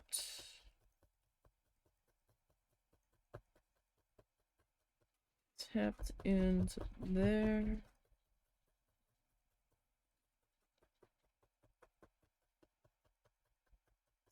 So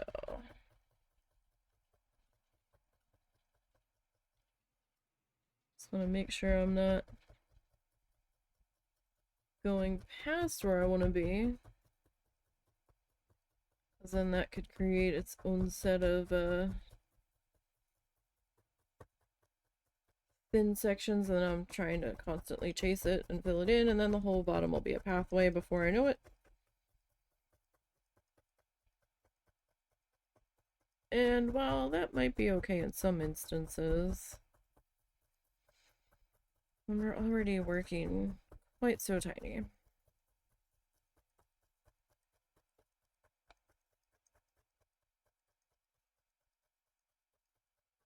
that would be a little tricky.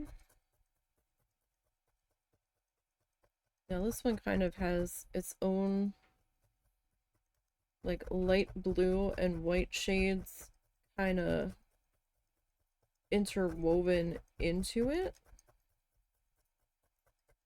or how they made this color. So sometimes I think I'm looking at a thin spot on this shade and I'm actually not.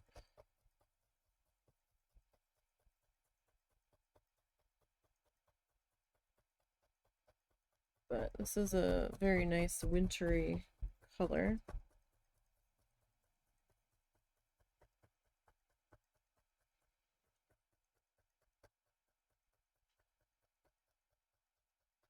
And right there, I think that is a bit of a thin splotch mixed in with a lighter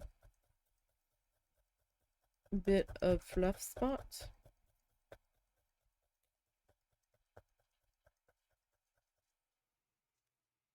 Are you able to get him, or do I need to?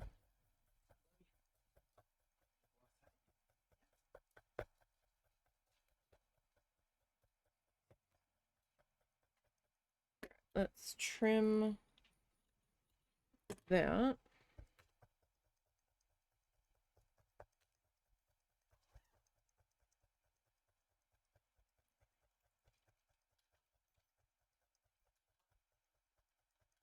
And we'll get that all worked into there.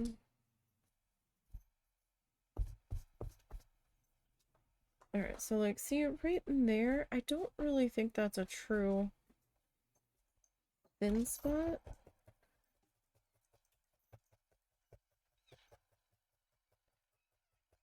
I don't really think it is. I think it's just like a whiter section of this fluff. Like, I could definitely tell a small splotch in there was peeking through, but the rest of it,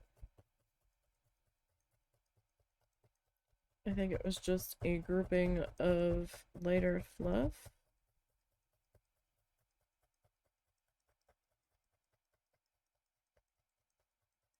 And that bottom section is gonna get mostly trimmed off. I'm not gonna do the snow heaping onto the pathway. I don't really think I need it.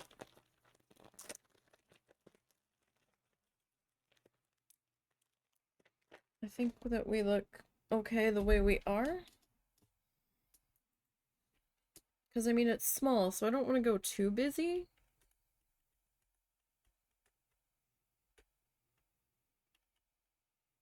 Excuse me.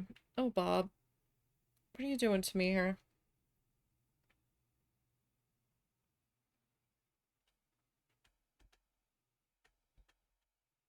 Now what's he doing? What are you doing? No! Oh. Bob!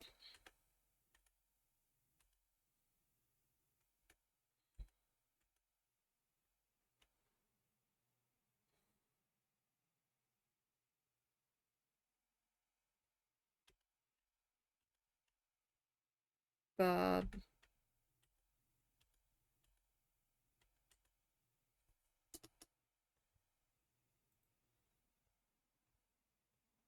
Sorry, Disney. I don't get money from that. Or Fandango. Whatever the hell that is.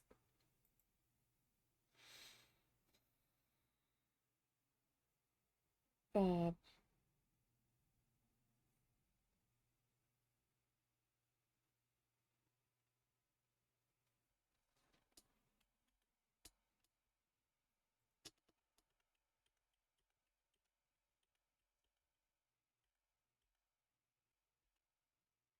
No, no, no. What are you doing over here? Some stickies. Okay. Right.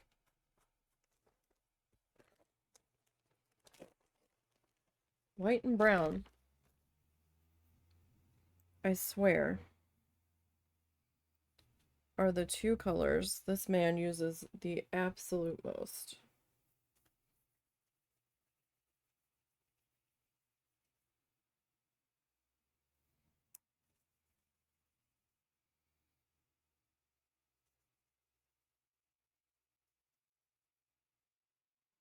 Like, without fail.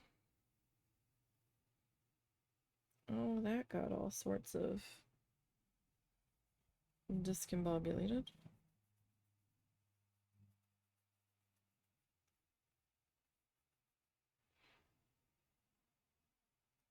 Like, sometimes these are a little more cooperative than others when it comes to shaping them.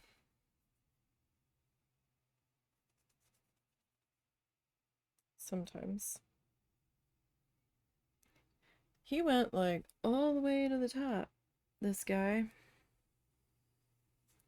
I can't be right on the edge though, because the way the framing is.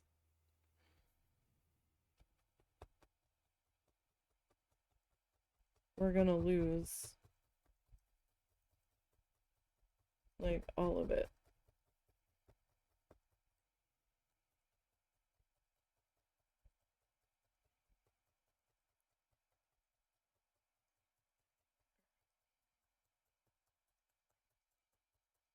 Well,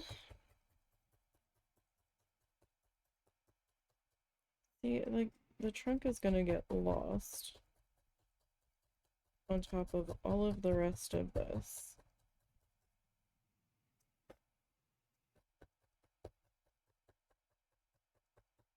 So,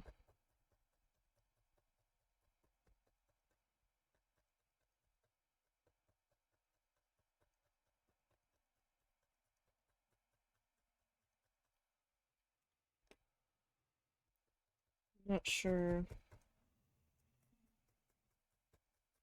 how I want to handle that.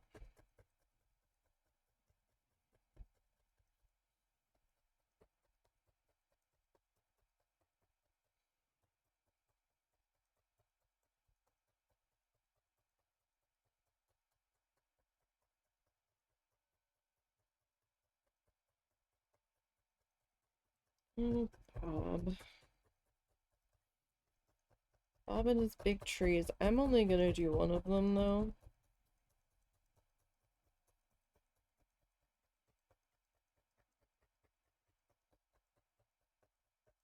I think if I try to do more than one here, it's gonna be quite the mess, to be perfectly honest. Alright. I need to dig the white out of my pile of bags back here, and surprise, I had not closed that properly. Oops.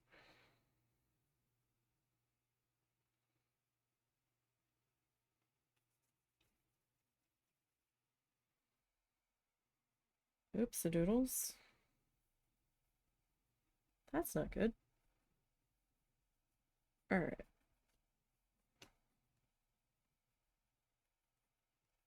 $130 at the latest on this frame. And I think we'll still be good to be finishing within time. Oh, I forgot. Every time I forget to grab my X-Acto knife ahead of time. I'm like sitting here getting ready for stream. I'm like, I feel like I'm forgetting something. And my brain's trying to run through the checklist. I'm like, no, you're good. No, you're not. Forgot your cutting implement. I mean, I could probably just cut it with the scissors without using the X-Acto. Like, I'm not really sure how much the X-Acto is helping.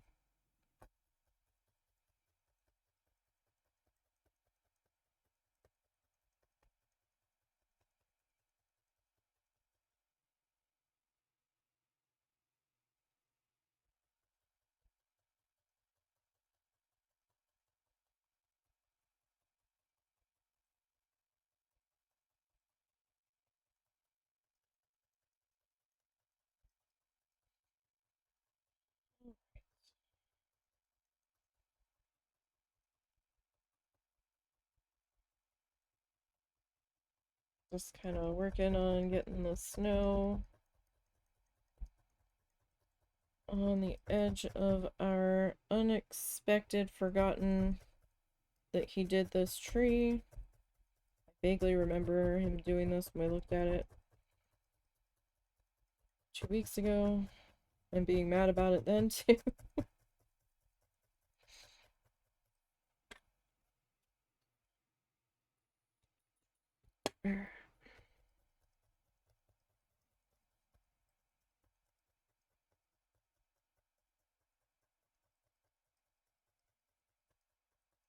Now, the branches on this. Alright. Did he put snow on the. I don't think he did.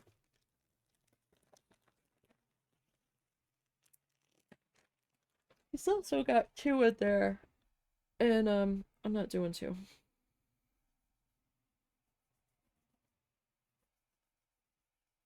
Right now it just kind of looks like a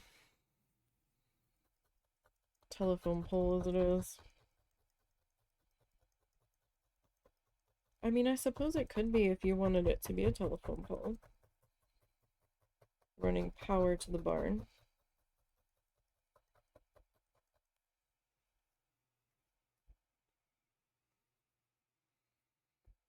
Suppose if you really wanted it to be.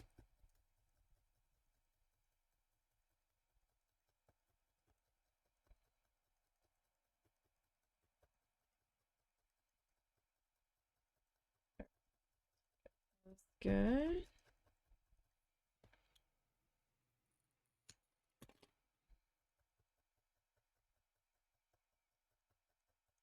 Popped into there.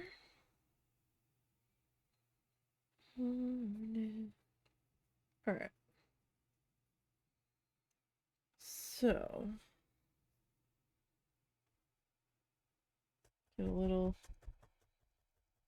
branchy guy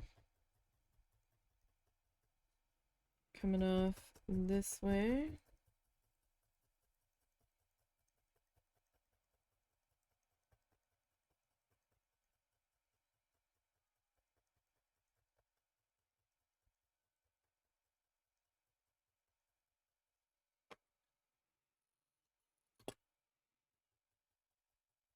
And we'll get you all attached down into there as best as we can.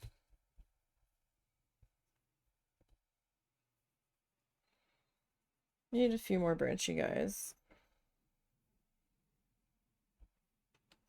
But, I don't want to take them too low, because then they're going to be, like, intersecting with the side of the barn. Since I used the same color brown, I probably should have used a different color brown on our tree, just to, get them to stand out a little bit more.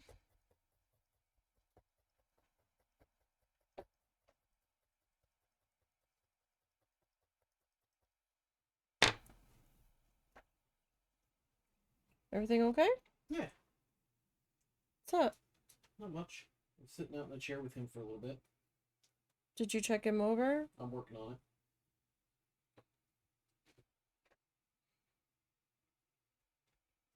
Ticks have been running rampant lately. We've actually pulled a few off of him.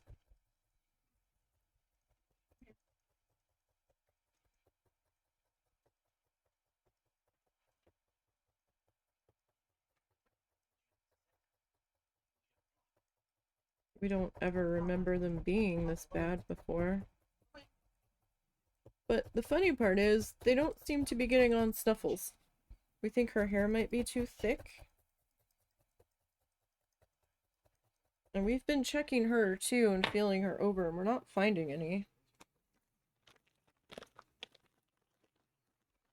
Oh, should we do some little stickies in the grass down here? Because he does have a couple of those. It's a little bit harder to get little tiny thin stickies kind of put in here.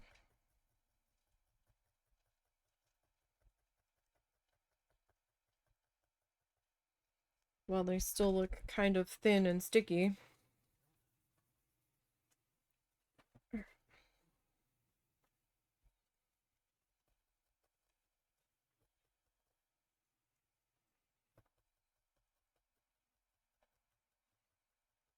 And we can try to get a little something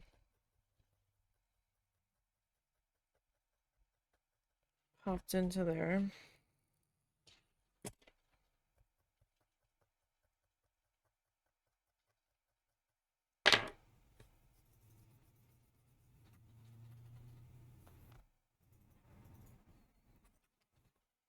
we can try. Sometimes it works a little bit better than others.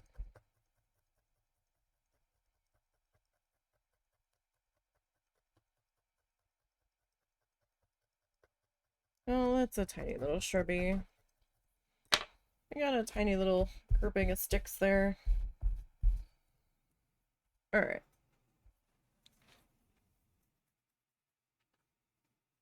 Let me close that. These guys I'm gonna put in my bowl. I have a little flamingo bowl that's keep our needle felting stuff in, so I can keep track of it a little bit easier. Alright. Let me get this guy plugged into here.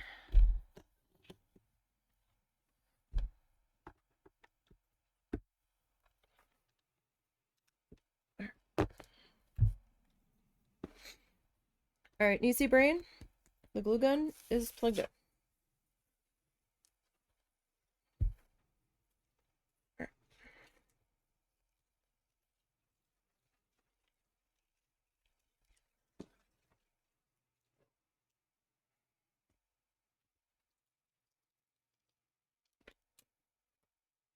Okay.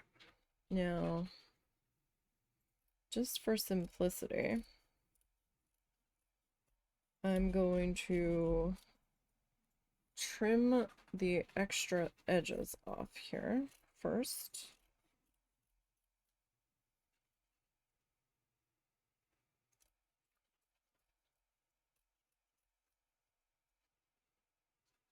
Be a little bit easier to do this next part.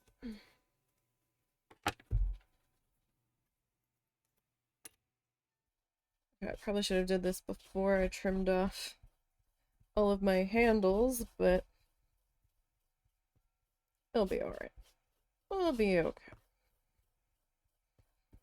So I just grabbed the same razor that we use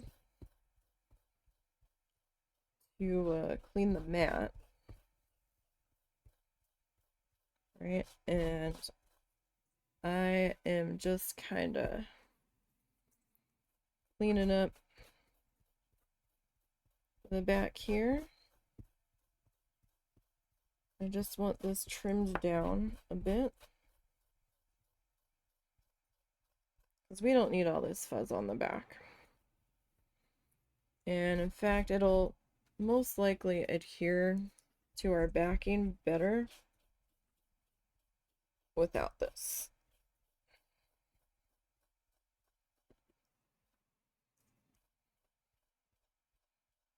We don't need all of it. It'll just take a minute.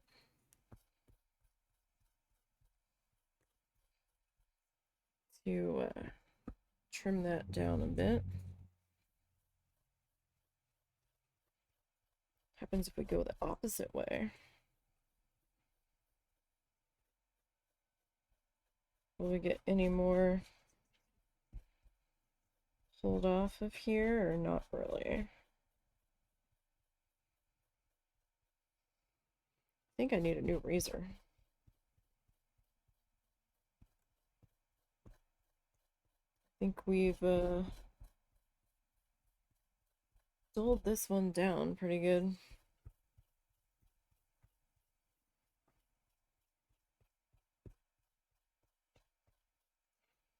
I mean, we can always grab our nips.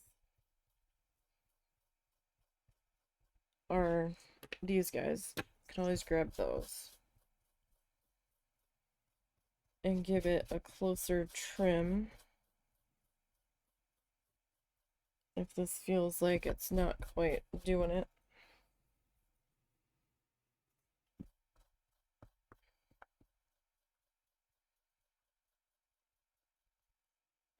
So like right in here, that still feels a little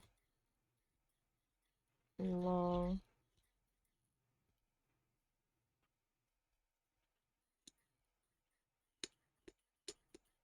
Just make sure that you don't actually cut your project.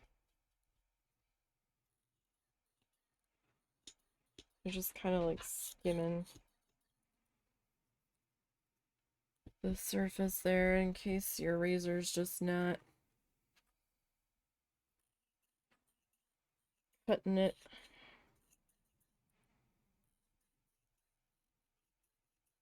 I didn't intend for that pun, but so be it, I guess.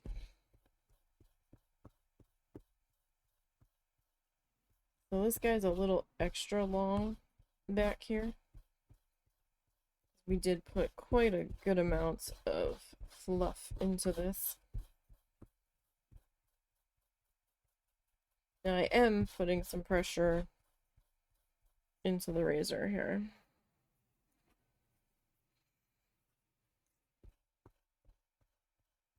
I have found that we can get away with a bit of this trimmed down. Especially since we are gluing it into place, so it's not being washed or anything. We don't have to worry about all that. Okay, got the glue gun heating. Okay, now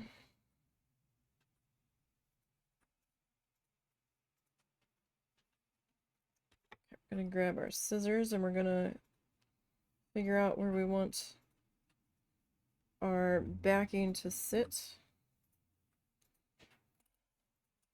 And we are going to carefully get our scissors in here up against our backing. And we are going to trim whatever is sticking out past the backing, because that will affect how it fits into our frame. So you all are being removed.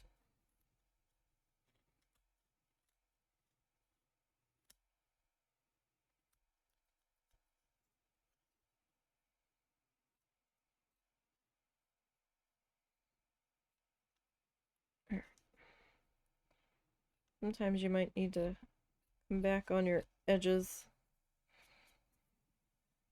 and just kind of trim them up a little bit. If you're worried about it being visible.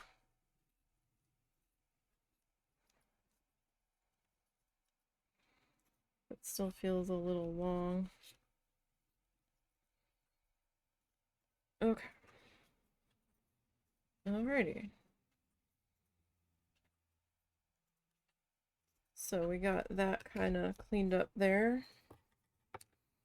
Actually, we're not quite done with you. You, I think we're done with. I don't think you're strong enough to cut through our sticks. In fact, that might be why this one doesn't want to close that much anymore, because I'm using it on the sticks. Although it never really closed very well to begin with. It's always been a little strange. Okay. I need our lid for this.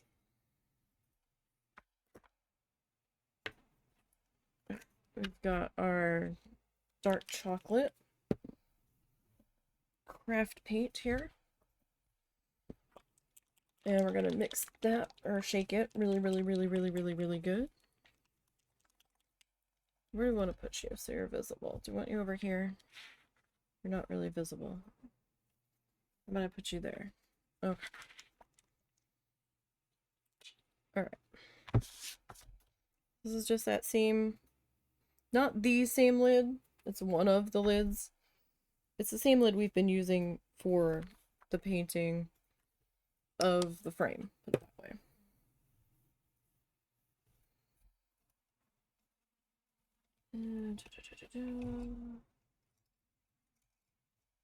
The brush that I am looking for. Oh, right.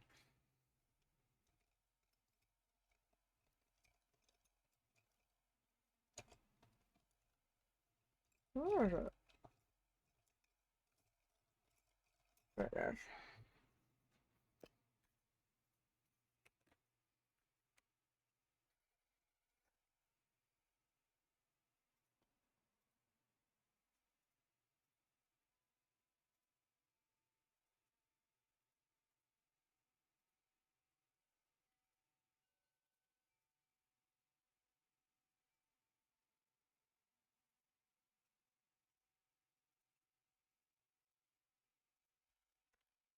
I can never get that.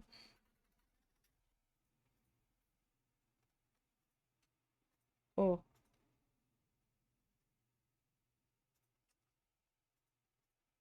I'm probably doing it backwards too. Oh yeah, no, that side's worse. Alright, we're gonna use this side.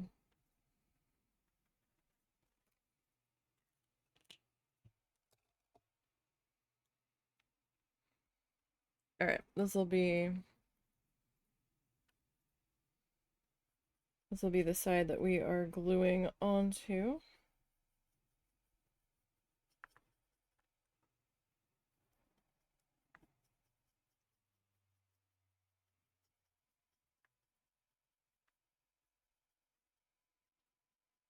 So I like using this lid as a tray to paint these on,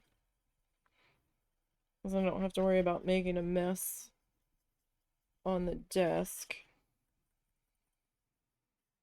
and getting everything covered in paint, and then I can just rinse this tray, this lid, once it gets too much paint buildup on it.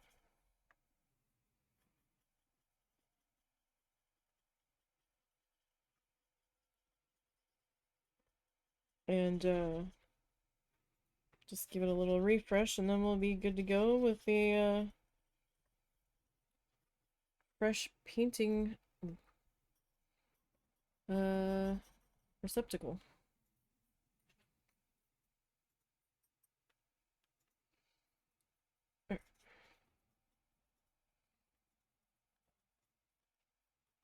So just kind of, I mean, this side doesn't have to look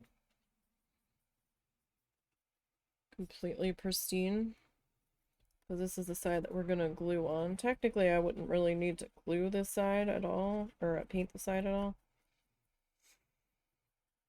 But I just do. I feel better. It feels more finished if I do both sides. I mean, it would save me a little bit of paint if I didn't, but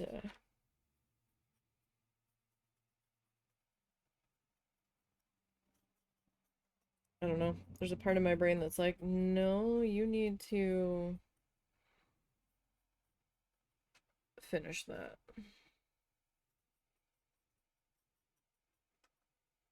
Okay.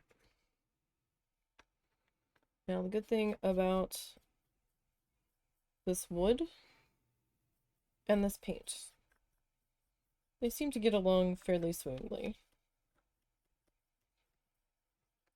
Meaning, it doesn't take forever to dry.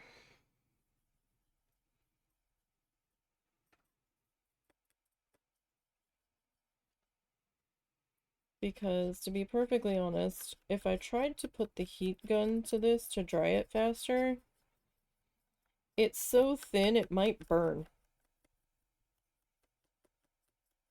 Like, I'd have to really have the heat gun pulled back quite a bit. Like, some stuff you can rush the drying process on it, speed it up. Some stuff, it's just advisable not to. I'm sure if you're careful,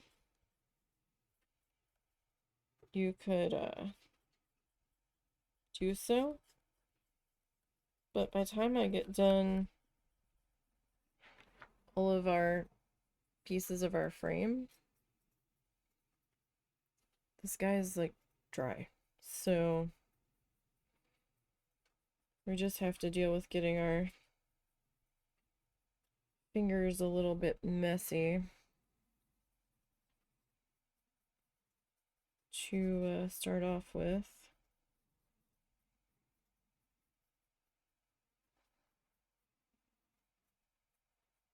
All right. And I just kind of prop it up on there. But see, that looks like stain. It's not. I mean, when we come back in and do the next coat of paint when we do our touch-up, it'll look more like paint than stain.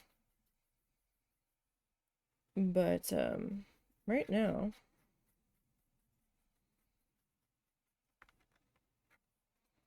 it, looks very stain-like.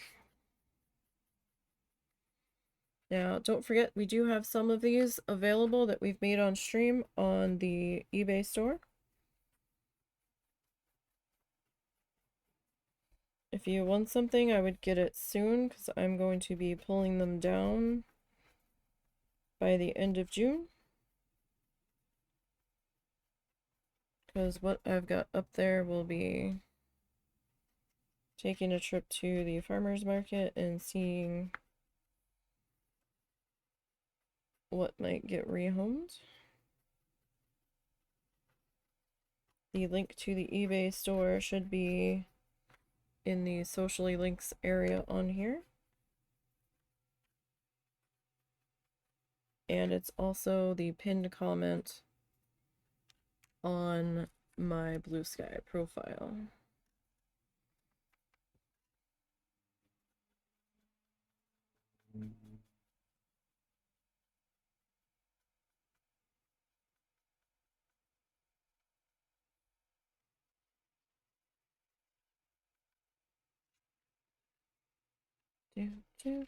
So this just takes a little bit of time. I know some people are like, well, if you're gonna do touch-ups, why are you bothering to do this first? And that's because I'm not able to get all of it done properly once the piece is attached. So once this guy is in the frame and the frame starts getting built around it, there's a large risk of me getting paint on that, and then that's not going to come off. That will live there. So that's just the way it goes. So we are doing this first, and then very carefully, very delicately, I can do some touch-ups where we need to on like the top of the frame and the back of the frame. But it'll be a lot more difficult to get like the edges. So now these are wooden drink stirring sticks. If you are trying to do a bigger thing, probably like popsicle sticks would work a little bit better for you. If you're looking for like a thicker with chunkier frame. But I got a pack of like 150 of these things. I think for under $15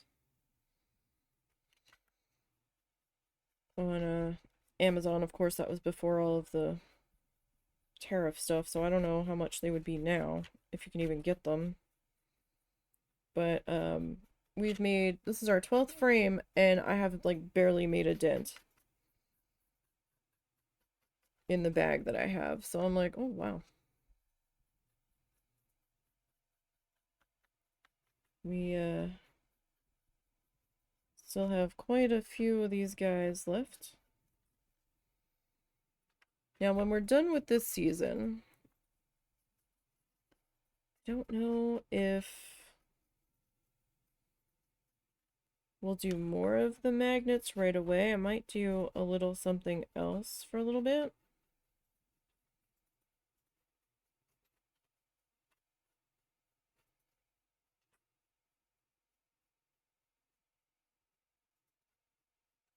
There's a couple of other things I've been wanting to do.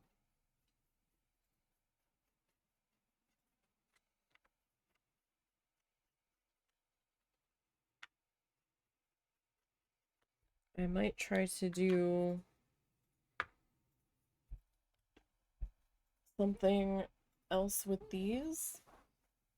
Maybe. As like a wall hanging format. Instead of a magnet. I'll have to see.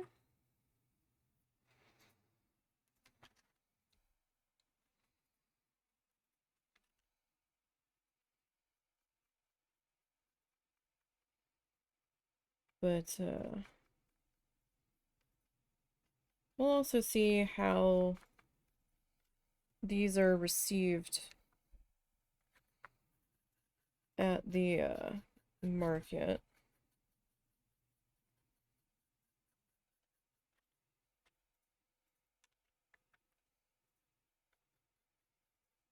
Have to see.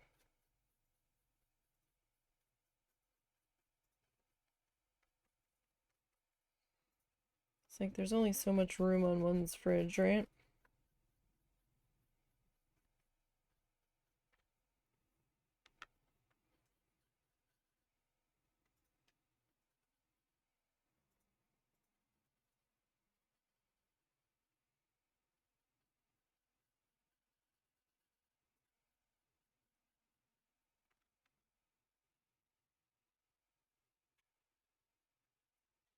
Okay. So I don't need like the full, oh, you're not supposed to be in there. So I don't need the full length of these, but I don't think I can get 2 pieces out of them.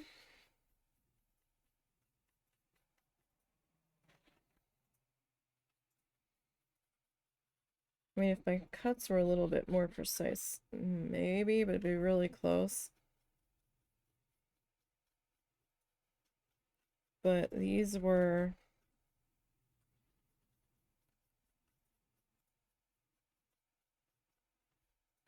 such a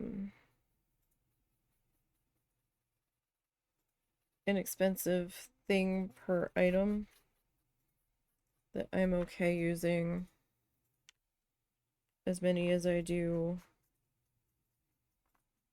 per piece. Gosh, I put a little too much paint out, didn't I?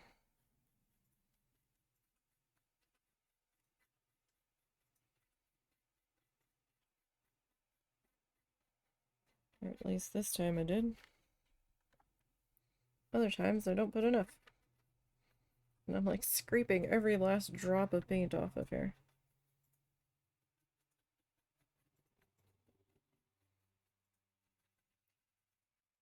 But it's just easier to messily paint these and just kind of like scrub the paint in on top of this lid than like trying to be super, super precise.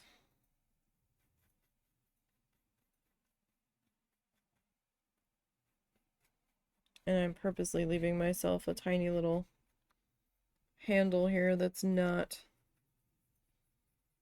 completely drenched in paint. I mean, I've already got paint on my fingers, but at least this way I don't have a mountain of fingerprints in it, or on these.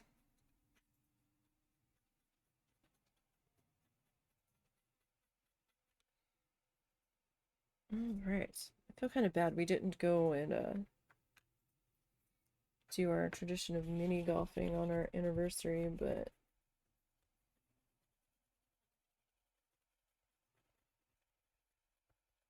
it's just so hot.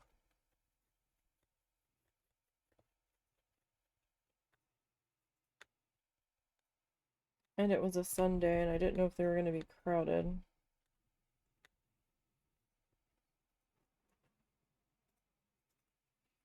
Alright, let me just try to get this guy kind of cleaned up. He's got some paint crusted up in there. I don't know if that's old or if that was from just right now.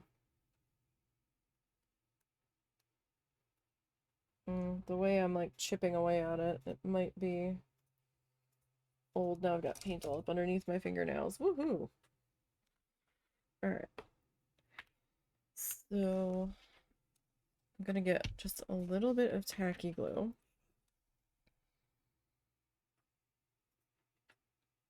We're gonna have to open a new bottle soon, I think.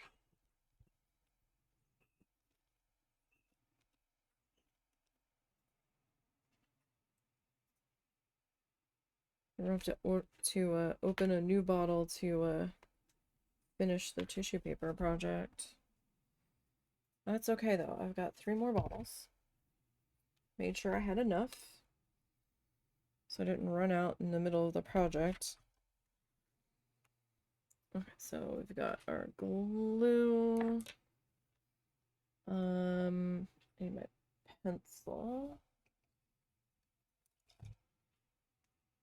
Alright. So let's grab our first guy here.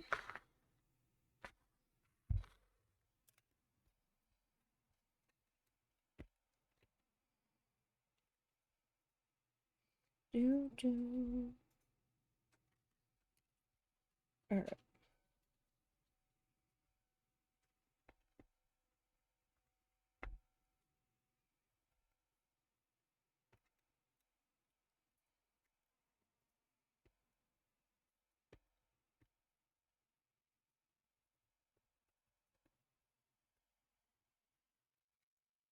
And where were you sitting?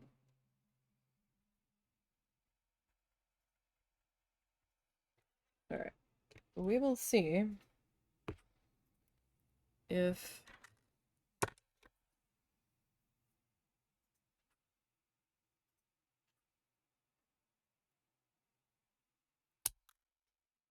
alright, so I didn't really need the X-Acto knife there.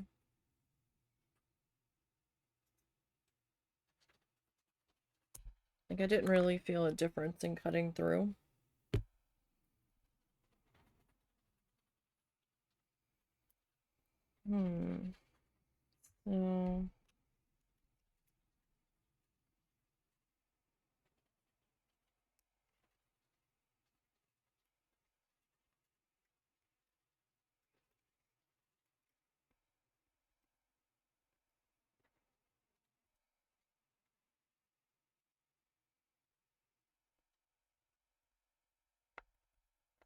So let's see if this actually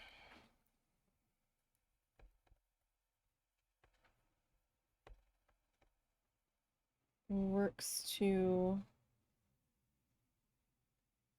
our advantage, because I'm not sure. We might have a little tiny gap there.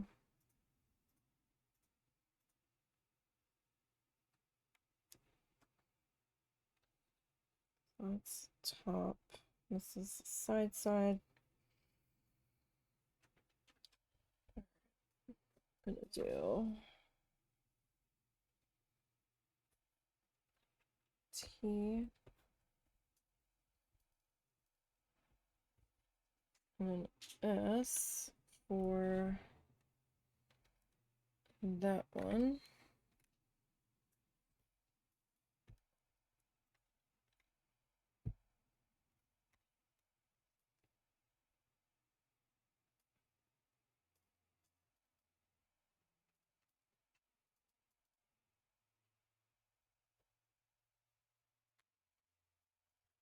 Yeah, that might...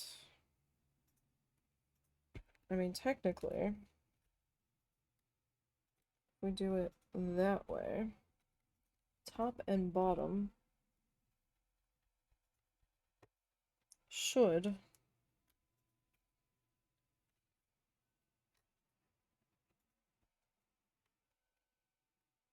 be the same size. So let me put a B on there.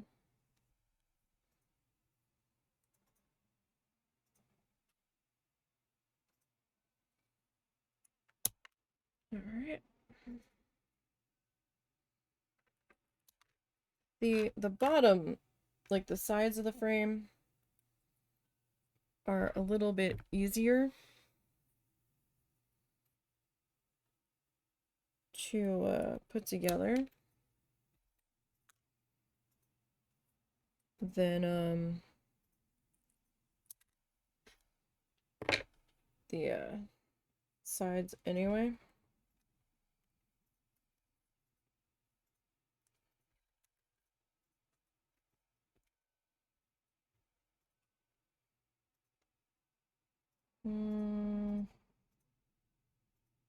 That might be, that's gonna be short.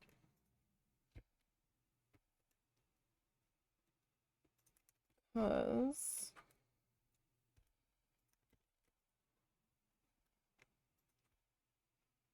if I line it up on this side, line it up on this side, then that means bottom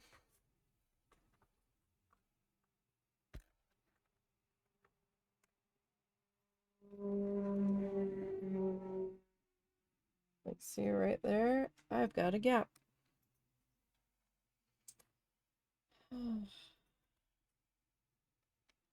Because of course we do. All right.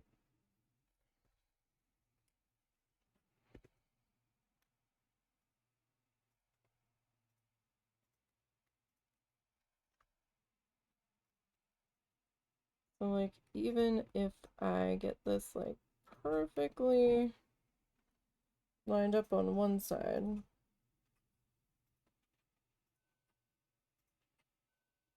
all right, well, we'll give it a go. I can never get these measured out right.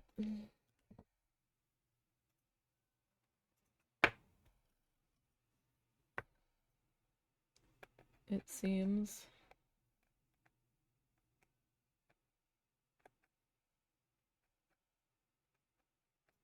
Measuring stuff's never been my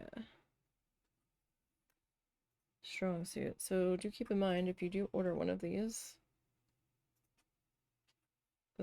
frames are handmade. And I am not a fantastic woodworking person, which is why I want to start making these frames ahead of time, so that way if I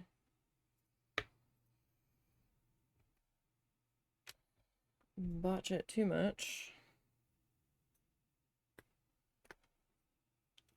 I can fix it.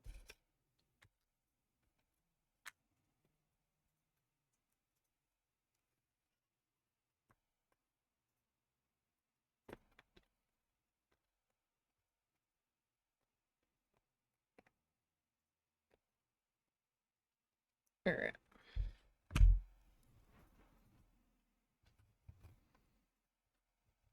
So I'm not gonna like load the hot glue in here. I'm gonna go just a small amount, and I'm gonna rub the nozzle over it just to kind of smear it around a little bit easier.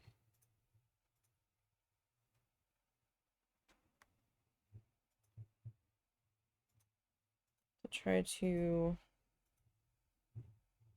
get a thin coat of it on there, which is sometimes easier said than done with hot glue.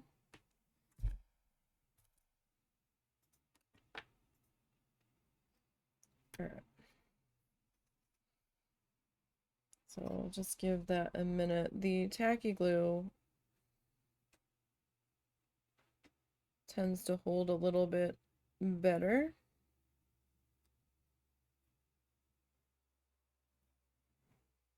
At times.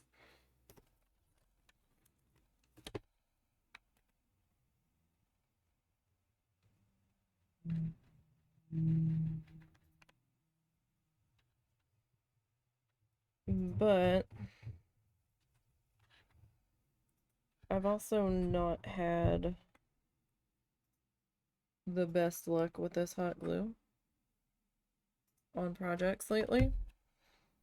So I've been kind of using it in tandem.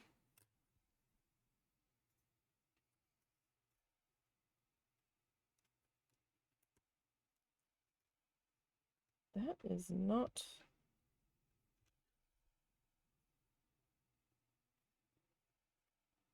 sitting in the same exact spot.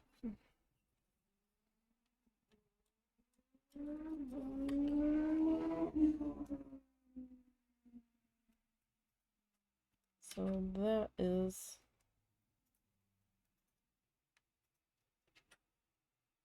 interesting.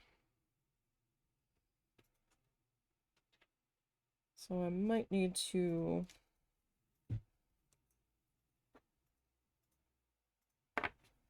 hot glue some corner adjustments into place. Did I do the... I did do the bottom piece, right? That was B. Alright.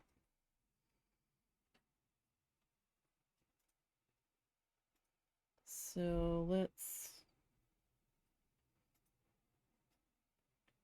get a little bit...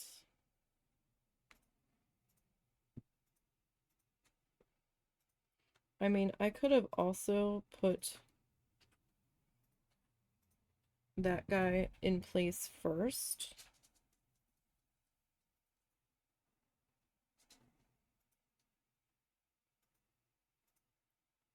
And used that. Does she need to go potty?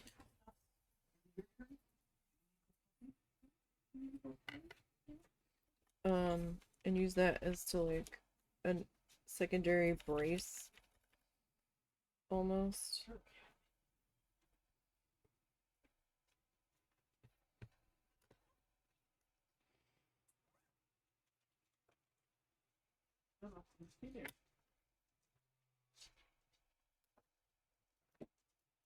To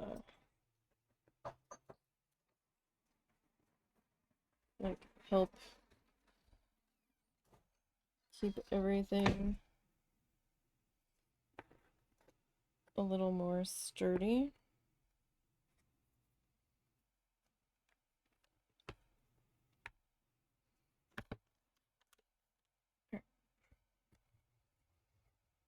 Probably should have knocked that drip off of there. Like, I'm barely squeezing the trigger. I'm just like letting a little bit come out. And then I'm kind of running with it.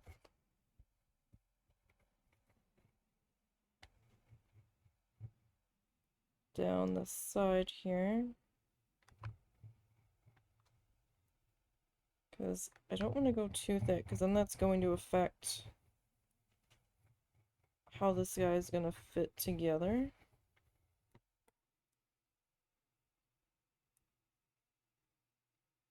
But at the same time, I kind of need to make sure I've got enough in the joint there, touching the magnet backing.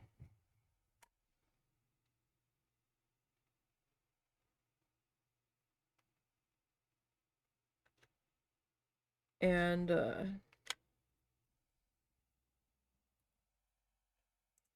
forgot to make sure I had the B facing inward. Oops.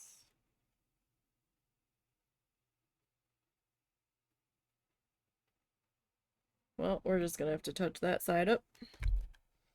Not like we weren't going to have to anyway. So like this side's firmed up a bit, so we're just gonna have to like wait out that one.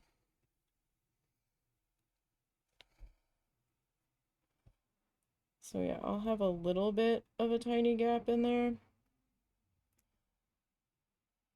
For some reason, this one wants to sit lower than the other guys. Alright, so then that kind of makes me wonder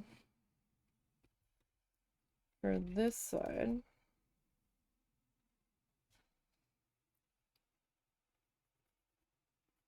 Should we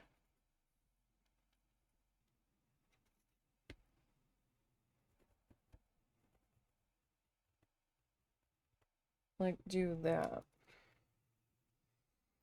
And maybe I hold this for like trying to fit in the frame. That's because I could still trim that to sit on the top piece a little bit better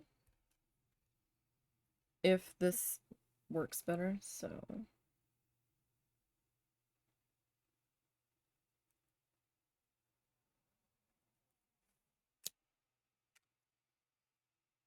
actually doesn't seem to be flying around as much. Of course, that one just made a liar out of me.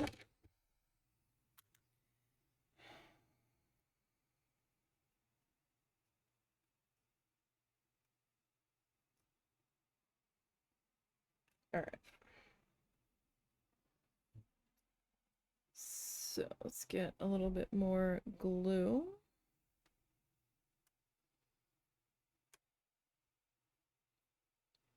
And when I go to put the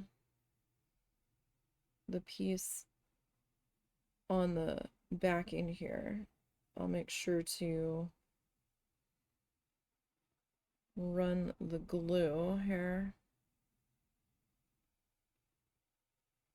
up the sides.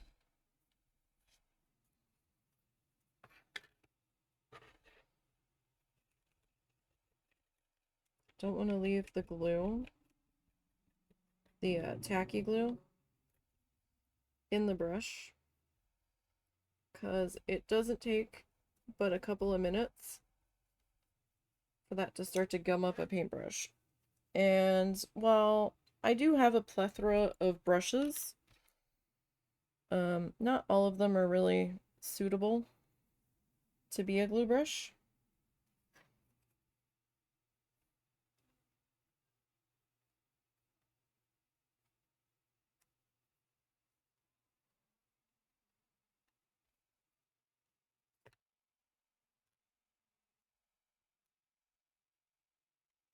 That one, I didn't measure it to this side. I did it to the other side, and that's why. That's all right. We're okay. Not the jankiest one we've ever constructed.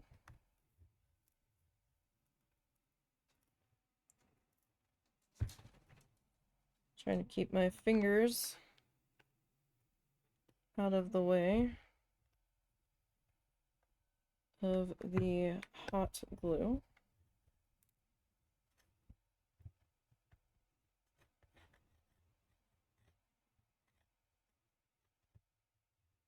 Oh, doggy, you're stinky.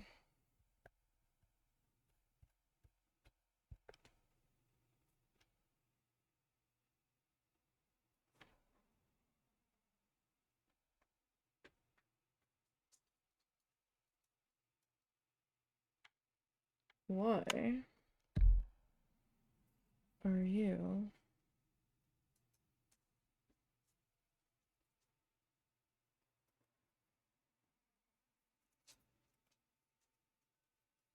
being a little fussy there. You are being a little fussy. Alright, so we're going to be careful. What's up? Nothing. His name's the cat. She seem okay out there? Yeah.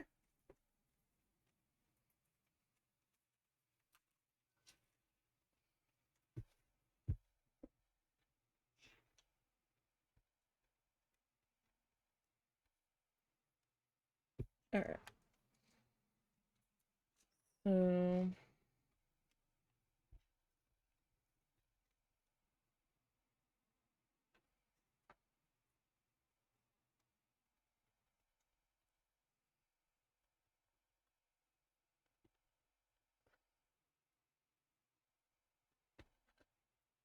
Probably gonna have to put a fresh contact paper down soon-ish.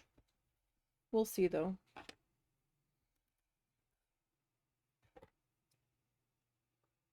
Alright.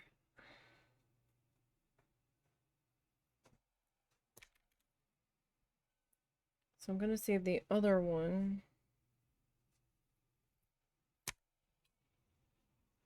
That hit the floor.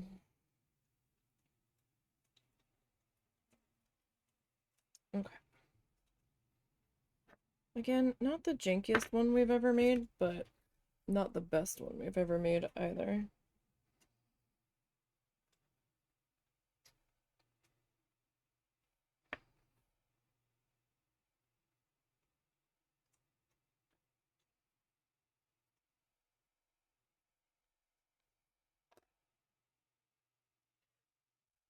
Okay. Rinse that off for right now.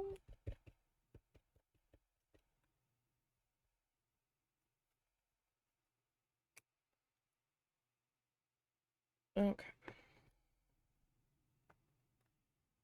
Well, this one wants to bow slightly.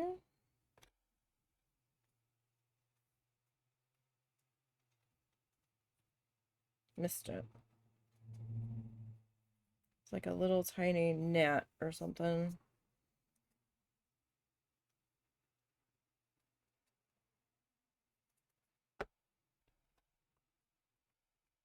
Okay, that one worked a little bit better. I have my microphone sitting on a really cheap, like, Walmart house label. At least I think it's a Walmart label. A really cheap mouse pad. So I use that as my glue catch mat for the glue gun. Seems to do pretty good.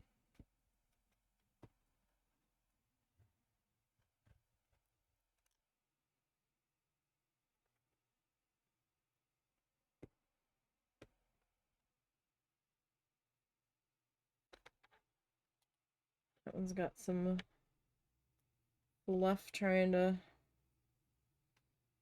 hang out on it.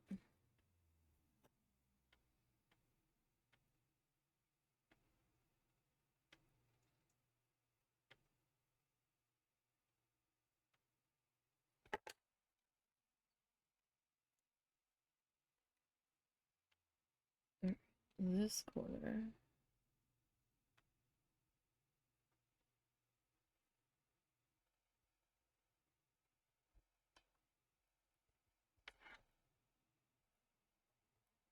I did try to put a little extra in that corner. Alright. You can go back to sitting over there, friend. There is so much stuff stuck to this contact paper between gesso and sealer and paint. Alright. Now for this next part, I'm just gonna grab our glue bottle.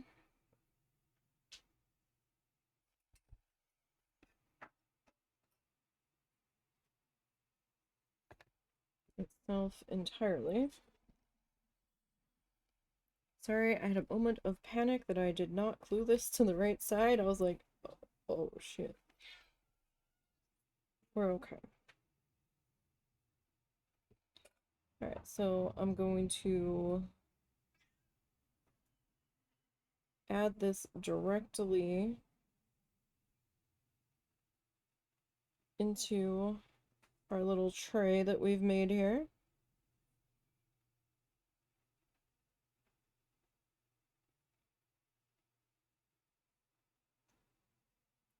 And I'm going to be a bit generous.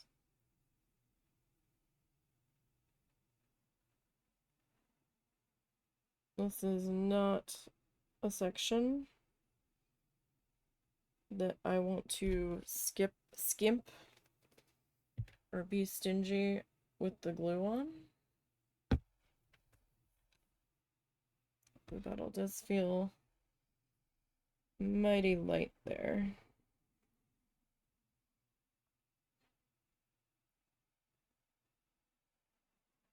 I do wonder if I'm going to have enough to finish the rocks out of that bottle.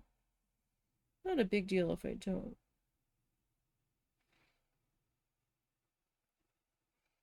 Alright, so I'm going to smooth this all along the edges and corners and crevices.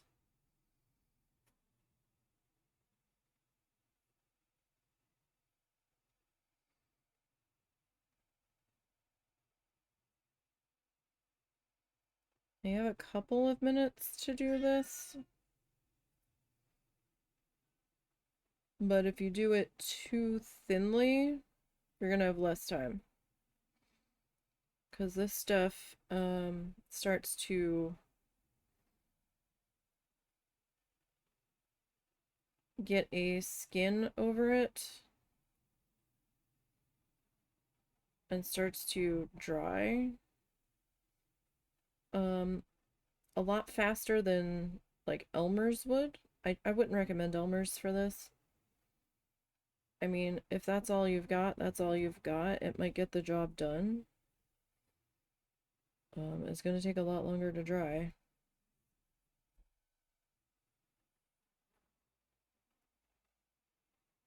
This stuff actually dries fairly well. I forgot to pull the magnets out too. I'm just batting 1,000 today.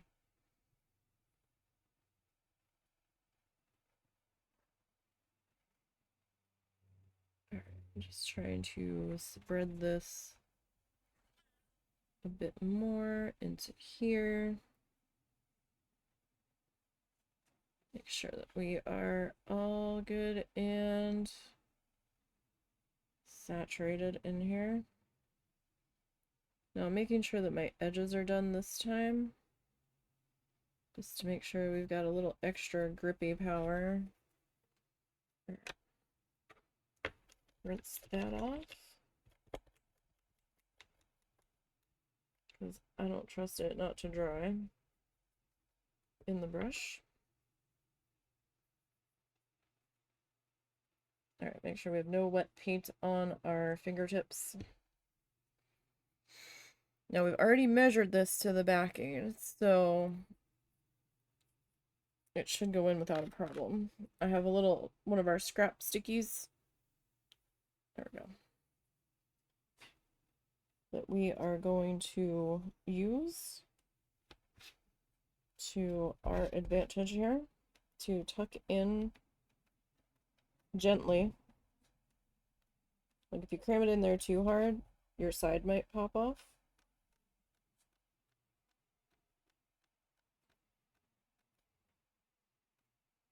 Kind of depends on how well your side has been attached.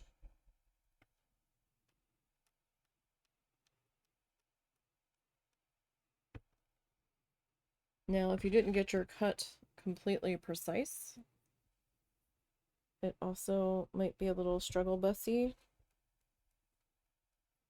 to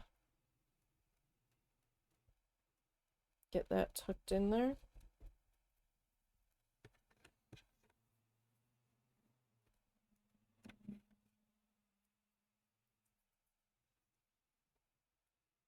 But I mostly want to tuck this in on the edges.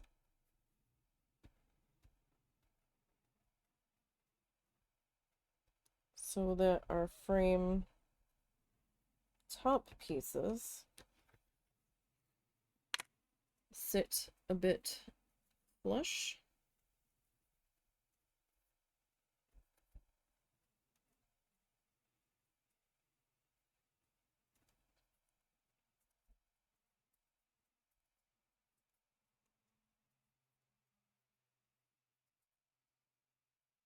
All right. All things considered, this one's not as janky as some of the other ones have been.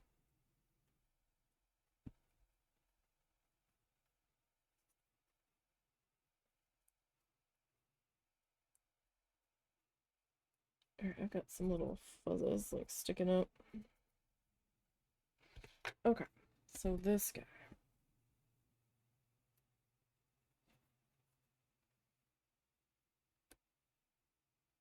It's going to be a little short to sit that way. So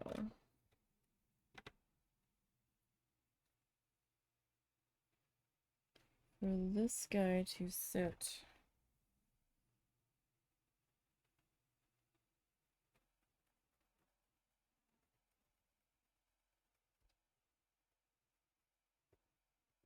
on here, kind of doing the outside here. So I want to cut on the pencil line.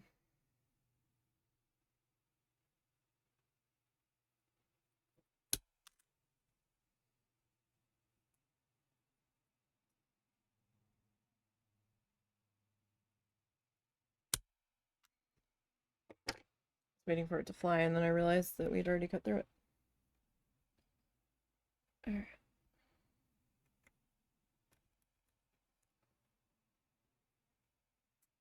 What happened to that one? It's like a shiny bit on it. Huh.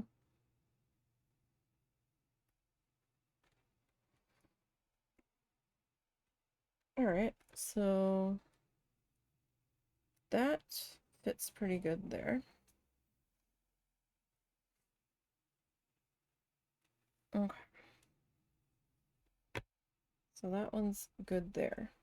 That is this side.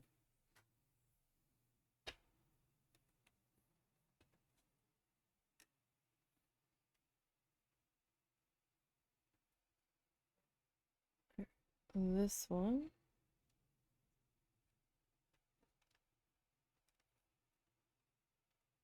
This one's kind of like leaning in a little bit.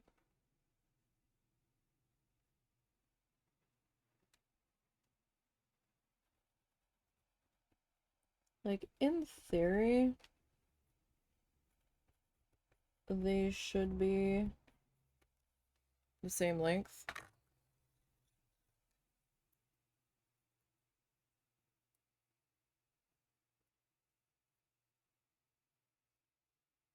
Right, those are a little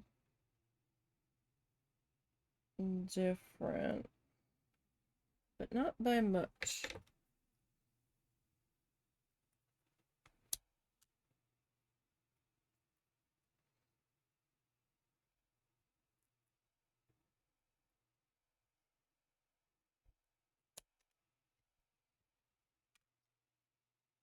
Okay. Let go. Okay, so this guy there, and that guy there.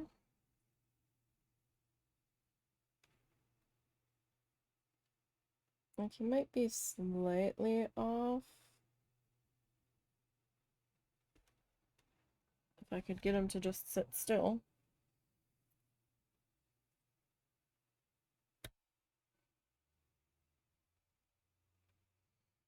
Okay, so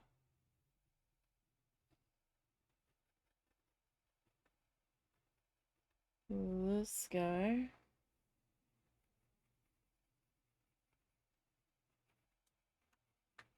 We'll see if we can make this guy cooperate.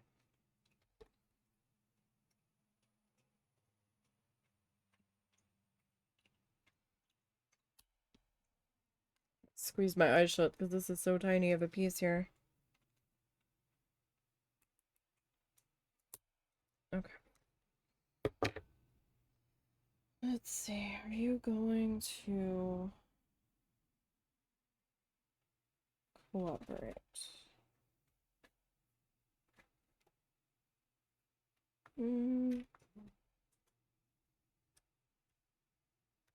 For the most part. I don't think we have too much of a gap in there. So, in theory,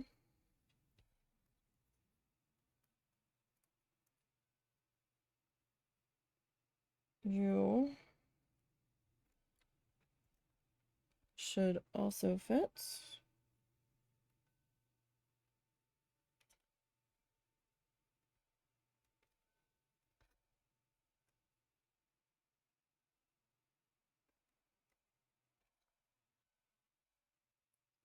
So if I pop you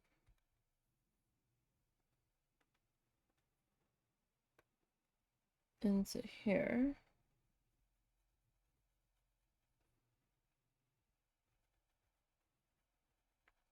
all right, let's see. Are you are a different size. You are smaller. Why? All right. Well, let's work on getting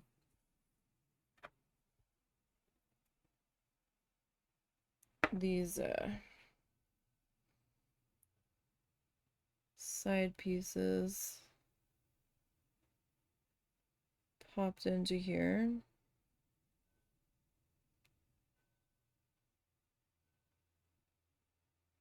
I mean, I was pushing that one down, so maybe it bowed a little. I didn't get an accurate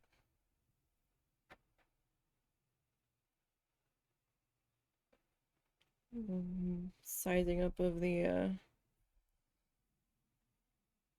area where they would be connecting. Possible.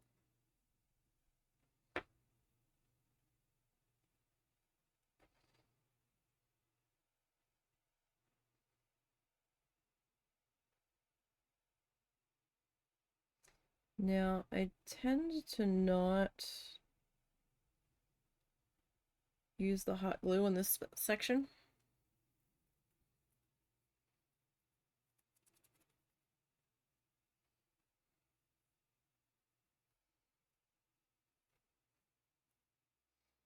Because, you know, fingies.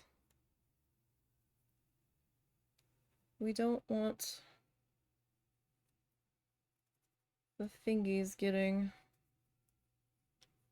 fucked up. Oh, we can't get anything done.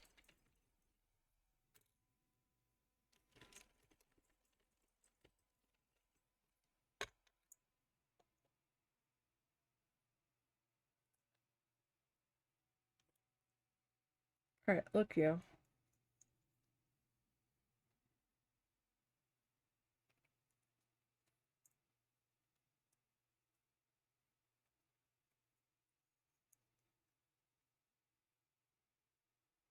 There's every time I needed you to frickin' behave, as right now.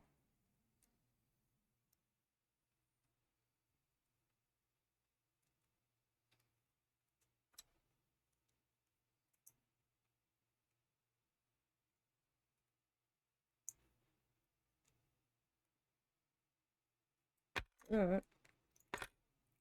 Moved. You ho. Let's not do that.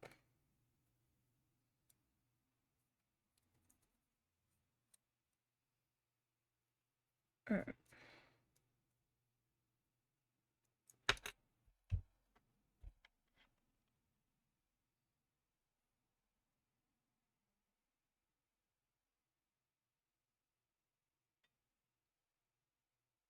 Just kind of letting it drip. Because I really don't want a flood here.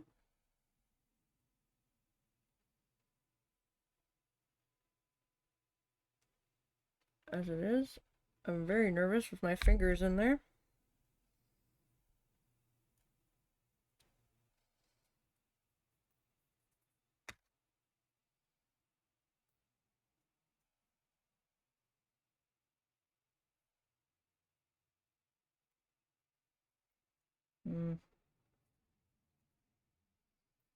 I was either too slow or too fast.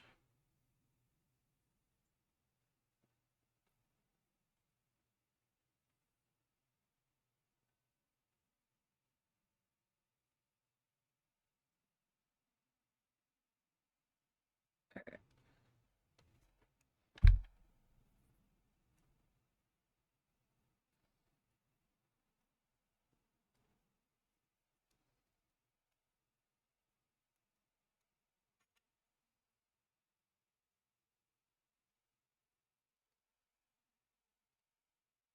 Like, I try to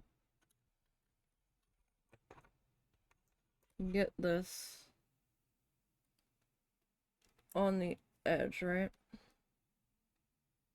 But it doesn't always work out that way.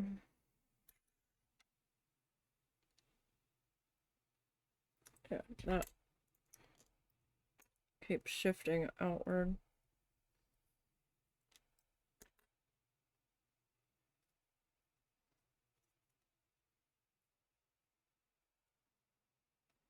I might have to start using hot glue on this, even though I don't want to. Sorry, I hit the microphone.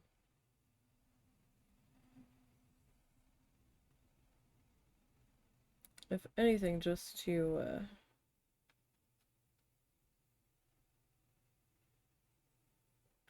get our corners tightened up here a bit.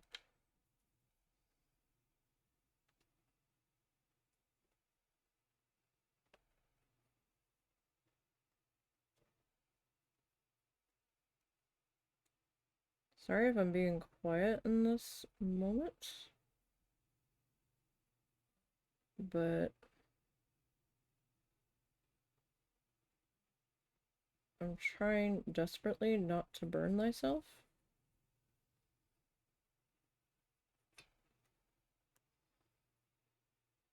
So I'm trying to make sure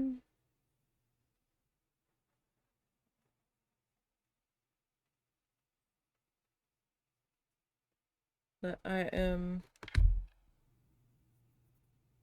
paying attention as much as I can pay attention into this. Yep. I didn't get that.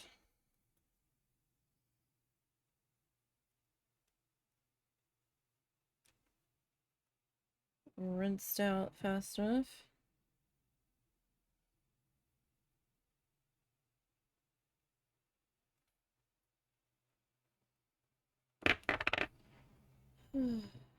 That's okay. The glue in the little cuppy there's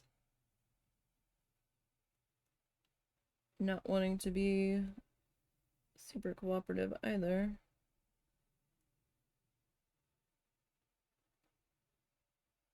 Alright, let me rinse that as best as I can.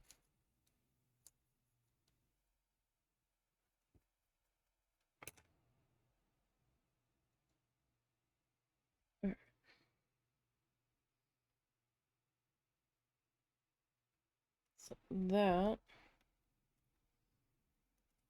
I need to get to sit there.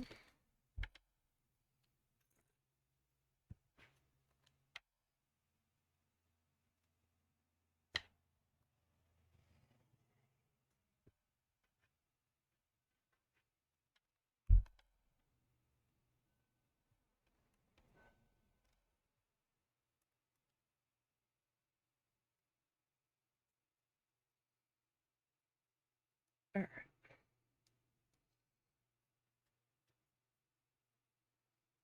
Sometimes these sides come together a little bit easier.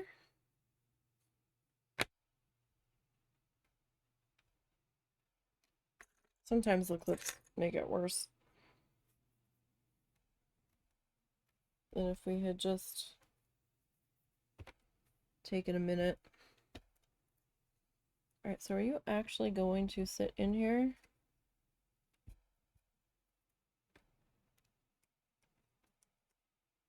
Uh-oh. Okay, so you like just pop in there. That's great. I'm not being sarcastic. That was good. So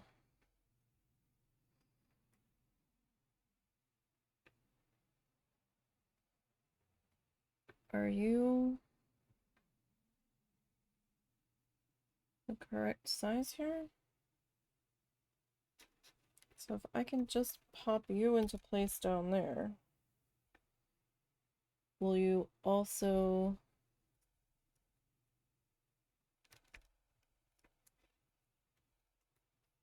Wait, you don't want to fit up here, but you'll fit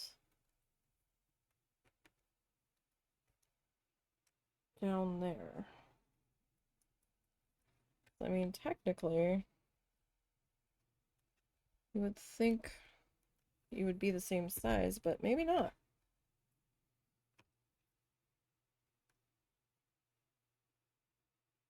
Yeah, that one's a little smaller. Okay. I'm nervous.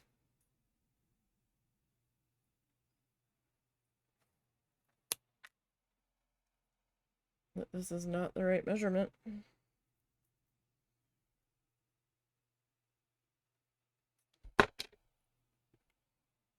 Like, really nervous.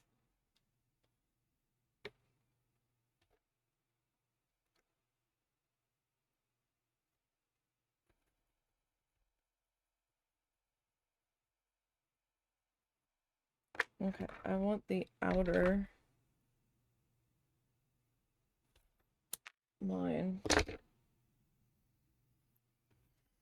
Oh, please fit.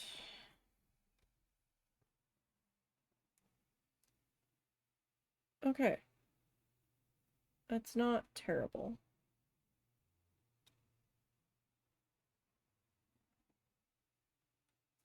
Okay. Now, I think we can work with that.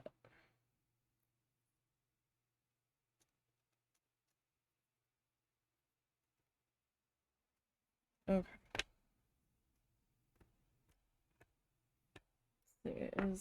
I think I might need a little bit more glue here.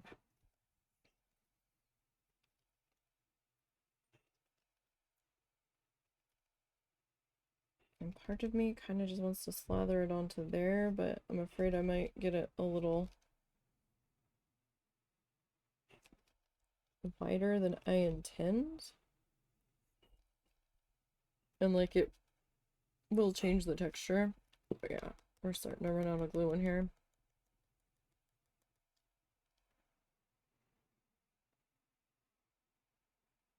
I don't need that much more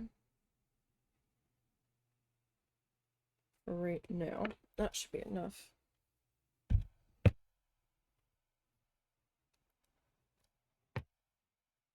Okay.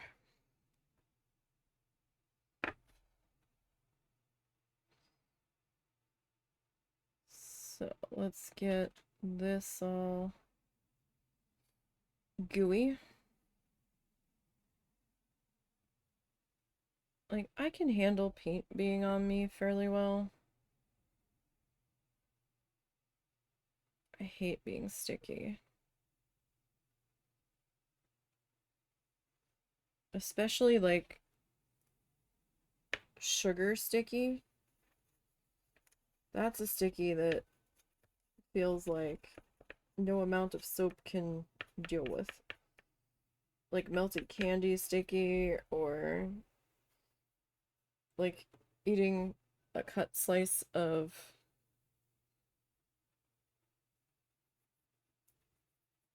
like watermelon or something. You're just sticky afterwards.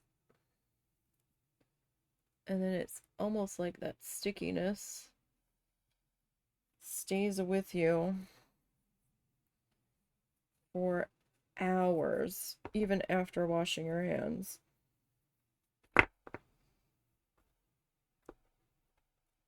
Or option number 2, I'm just a special kind of neurotic. Who knows? Alright, so I'm just gonna kind of try to smoosh that into place since our clips are making it worse today. It happens. Sometimes they work, sometimes they make it worse. Lately they've been making it worse. Where's my other cut piece? Oh, it's still in there. Wow. We hadn't even attached it yet, and I didn't realize that I hadn't pulled it off. Okay. Nope, that's not what I want. This is what I want. Like, all that, like, weird stuff, like that off-white stuff, that's other amounts of tacky glue that are drying in that cup.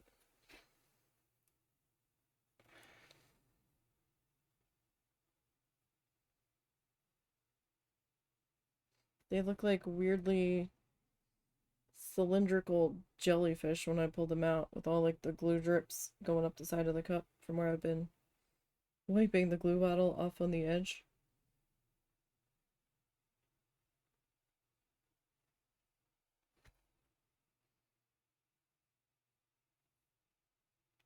Okay.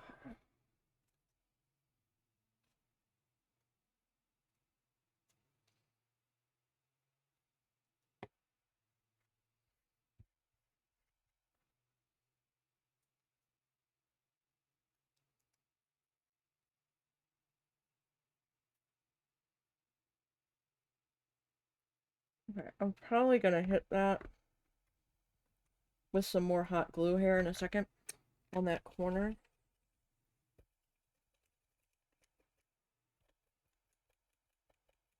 Just because I feel like that corner is not as tight as it could be.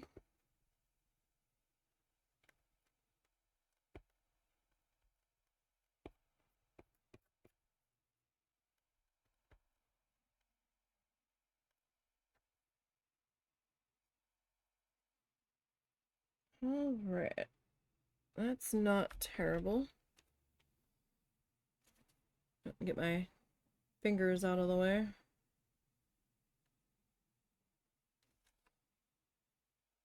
Alright, so I'm trying to keep this in frame, but I'm also trying not to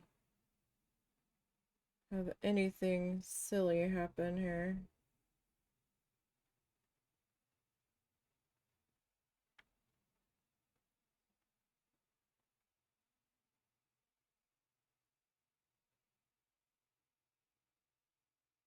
Alright. That one we've already kinda fussed with a bit. Okay. So we're gonna let that set up a little bit there. Ooh, we're getting low. We're getting low on that color. I've got more. I've got another bottle. Like, I purposely picked up some more of it. Alright. For this part, though, we are going to work out of the lid. And I'm just going to carefully do some touching up here.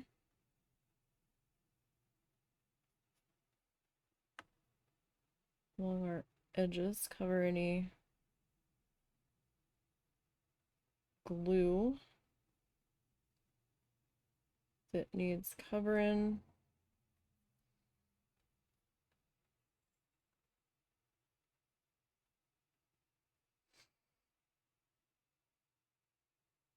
Any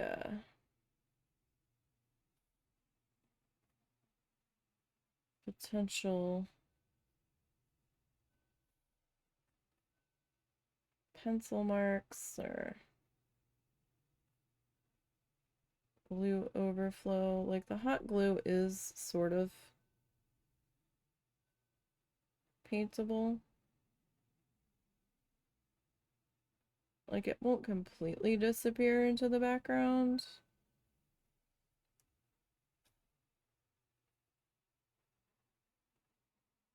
But it won't be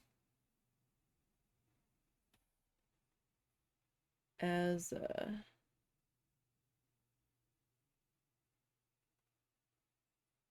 in your face right there.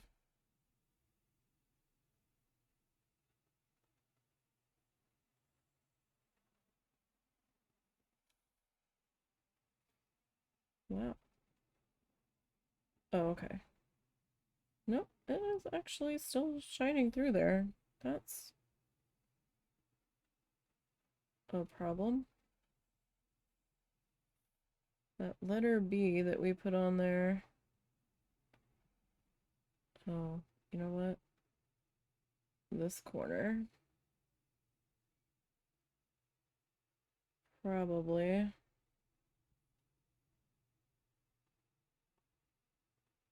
Should have gotten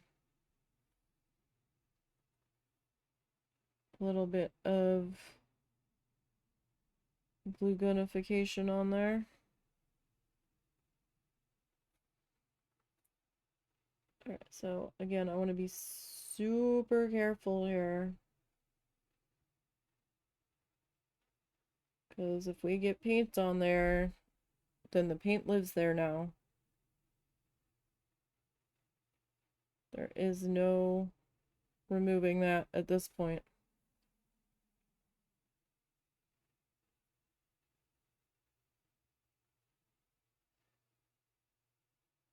The only thing I could frantically try to do would be to get some fluff and maybe felt it together and then try to glue it on top.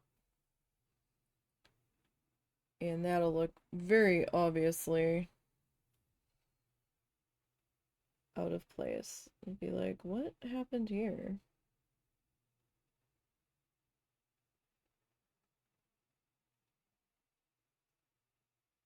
So we are going to be super deliberate and hope that my hand doesn't decide to make a jerky movement suddenly out of nowhere.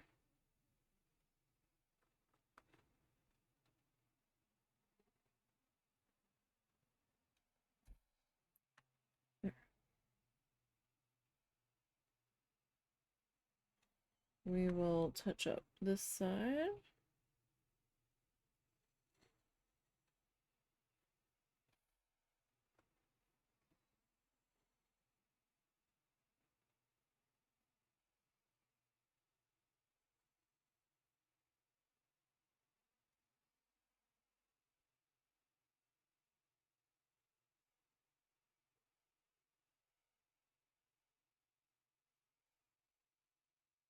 Alright, and we still need to do this edge. So you can see when we get that second pass on this, it does darken up quite a bit there.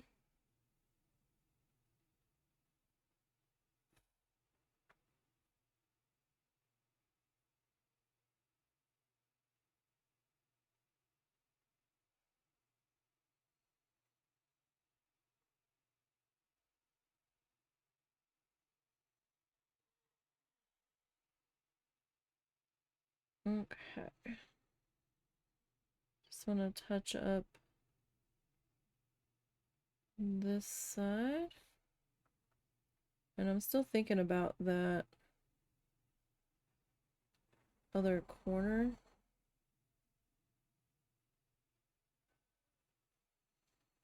Down here. Like, I might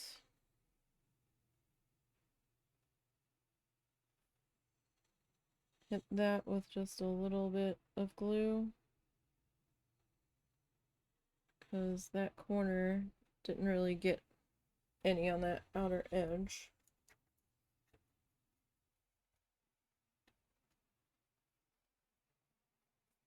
Not sure if that was just an oversight.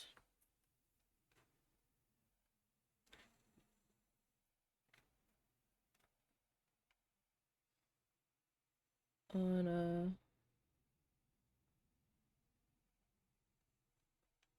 my part.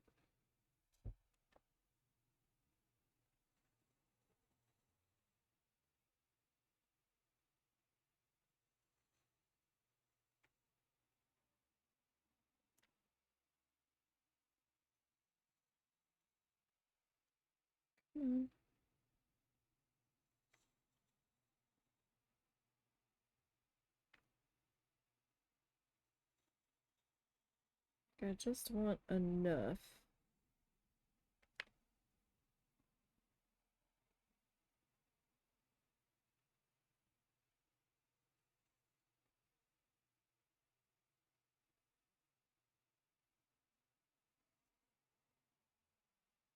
Where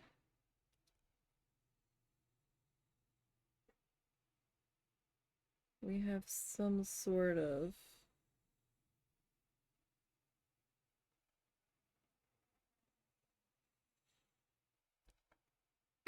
like just a little bit of a covering on there.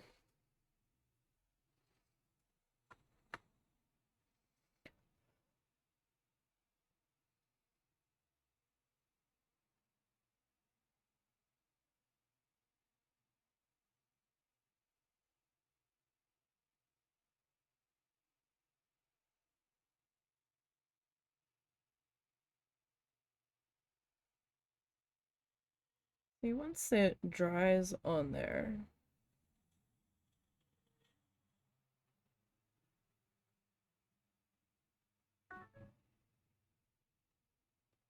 it's not so obvious.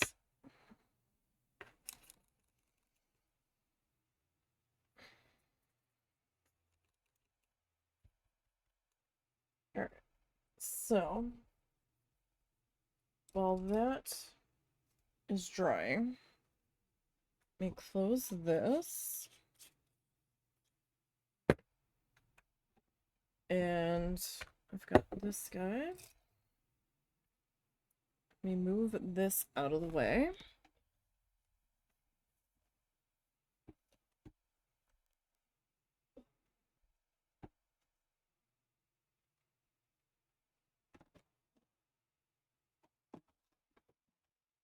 And I'll grab our magnets here.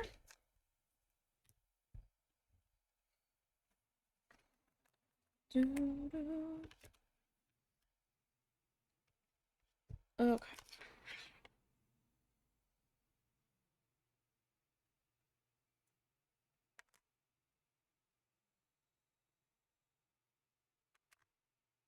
Kind of have to put them in timeout from each other.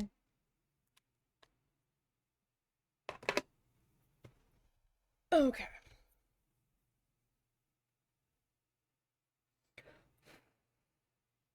Alright, so while that corner is drying,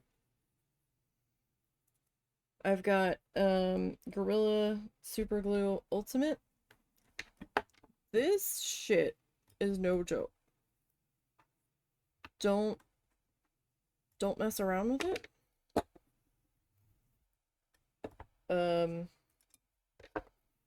Don't play around with it. Don't be doing anything that your fingers are gonna get in the middle of it. And when they say you only need a drop, you only need a drop.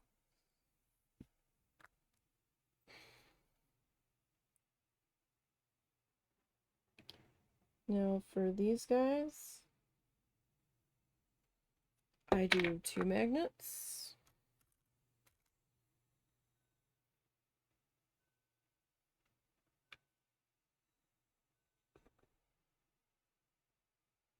That's already held in place. That did not want to slide over. There's a reason I'm using a stick to touch this instead of my fingers. We're not playing with this. This isn't tacky glue. This isn't hot glue.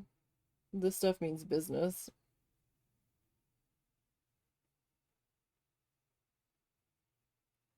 I'm not even sure what you would have to use to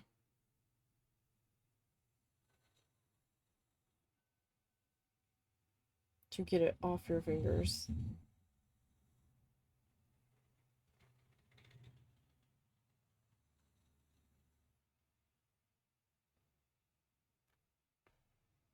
So you have to kind of hold it in place for like 30 to 45 seconds.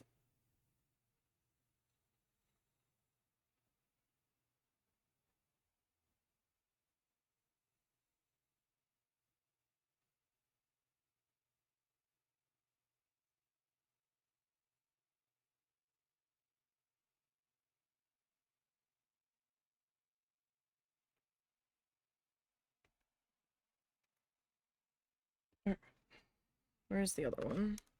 I'm gonna have it ready. So I do 2 just to keep it balanced.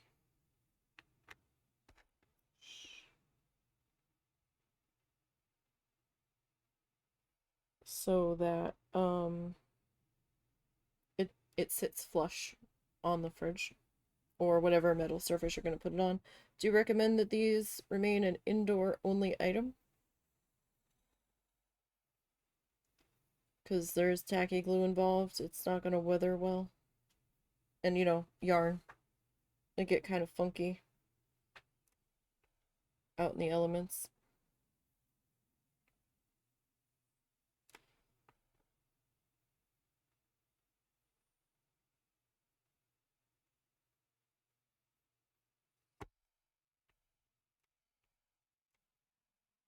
So it takes like 30 to 45 seconds to get like that first good grip on it, but it's going to take a little bit longer to completely dry, probably a couple of hours.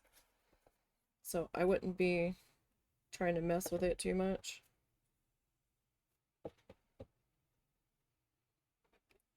But there we go.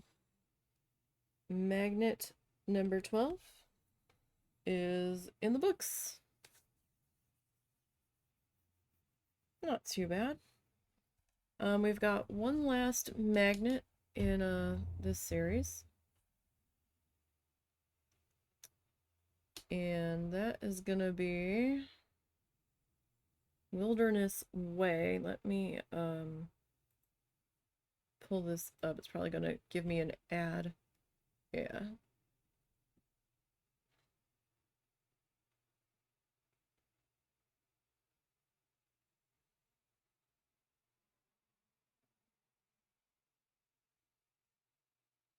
Alright. All of the ads apparently.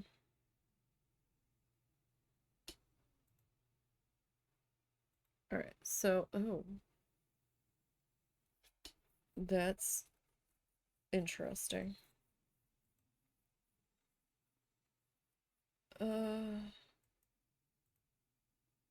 Okay, so it's not a good view of it, but it kind of looks like a mountain in the distance, maybe? And like, to be perfectly honest, it kind of looks like the aftermath of a forest fire that's still smoldering in the distance, or like a volcano lava field that's turned black. Excuse me. Um, so it looks like there's a distant mountain, some kind of like dark void of some description, and then some shrubbery. A little bit of green field, and then some closer trees and shrubbery, and maybe like a walking path kind of cutting through it, sort of. Um, so that'll be interesting. He was very much into the birch trees this season, like the non-leafed birch trees, to be clear. Um,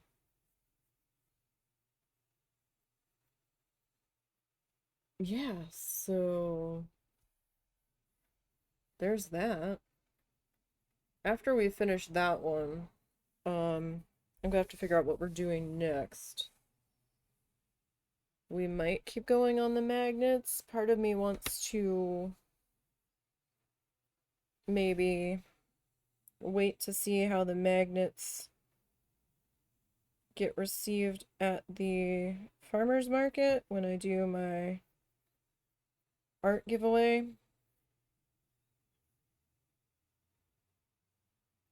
Um, we'll see. We'll see. So, get this guy a little bit closer. So that's what this guy is looking like. And we'll start the last one of this season next week. I will be back tomorrow. We'll be doing Planet Zoo tomorrow. We'll be finishing up some landscaping and putting the finishing touches, I think, on our information booth that we were working on last week.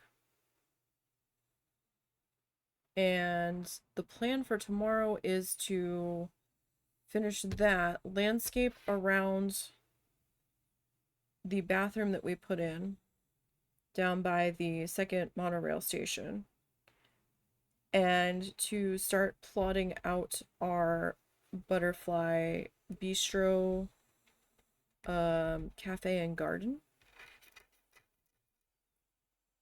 So we'll see how that turns out. Like, I kind of have an idea of what I want to do for that. Maybe I don't know if I want to do like a greenhouse, or maybe we do like maybe just a wooden moss covered building in spots, maybe, and force everybody to sit outside since it's like a cafe. I don't know. I'll have to think about that. We might put a Street Fox coffee in there because we haven't put one in yet. Because I don't know if you can get coffee at the restaurant or not. But maybe we'll do a coffee and cupcake as well over there. We'll figure it out tomorrow. So thank you guys for joining me today. Don't forget to follow the socially links down below. That'll take you to the Ko-fi, the eBay store, the Blue Sky, and the YouTube channel.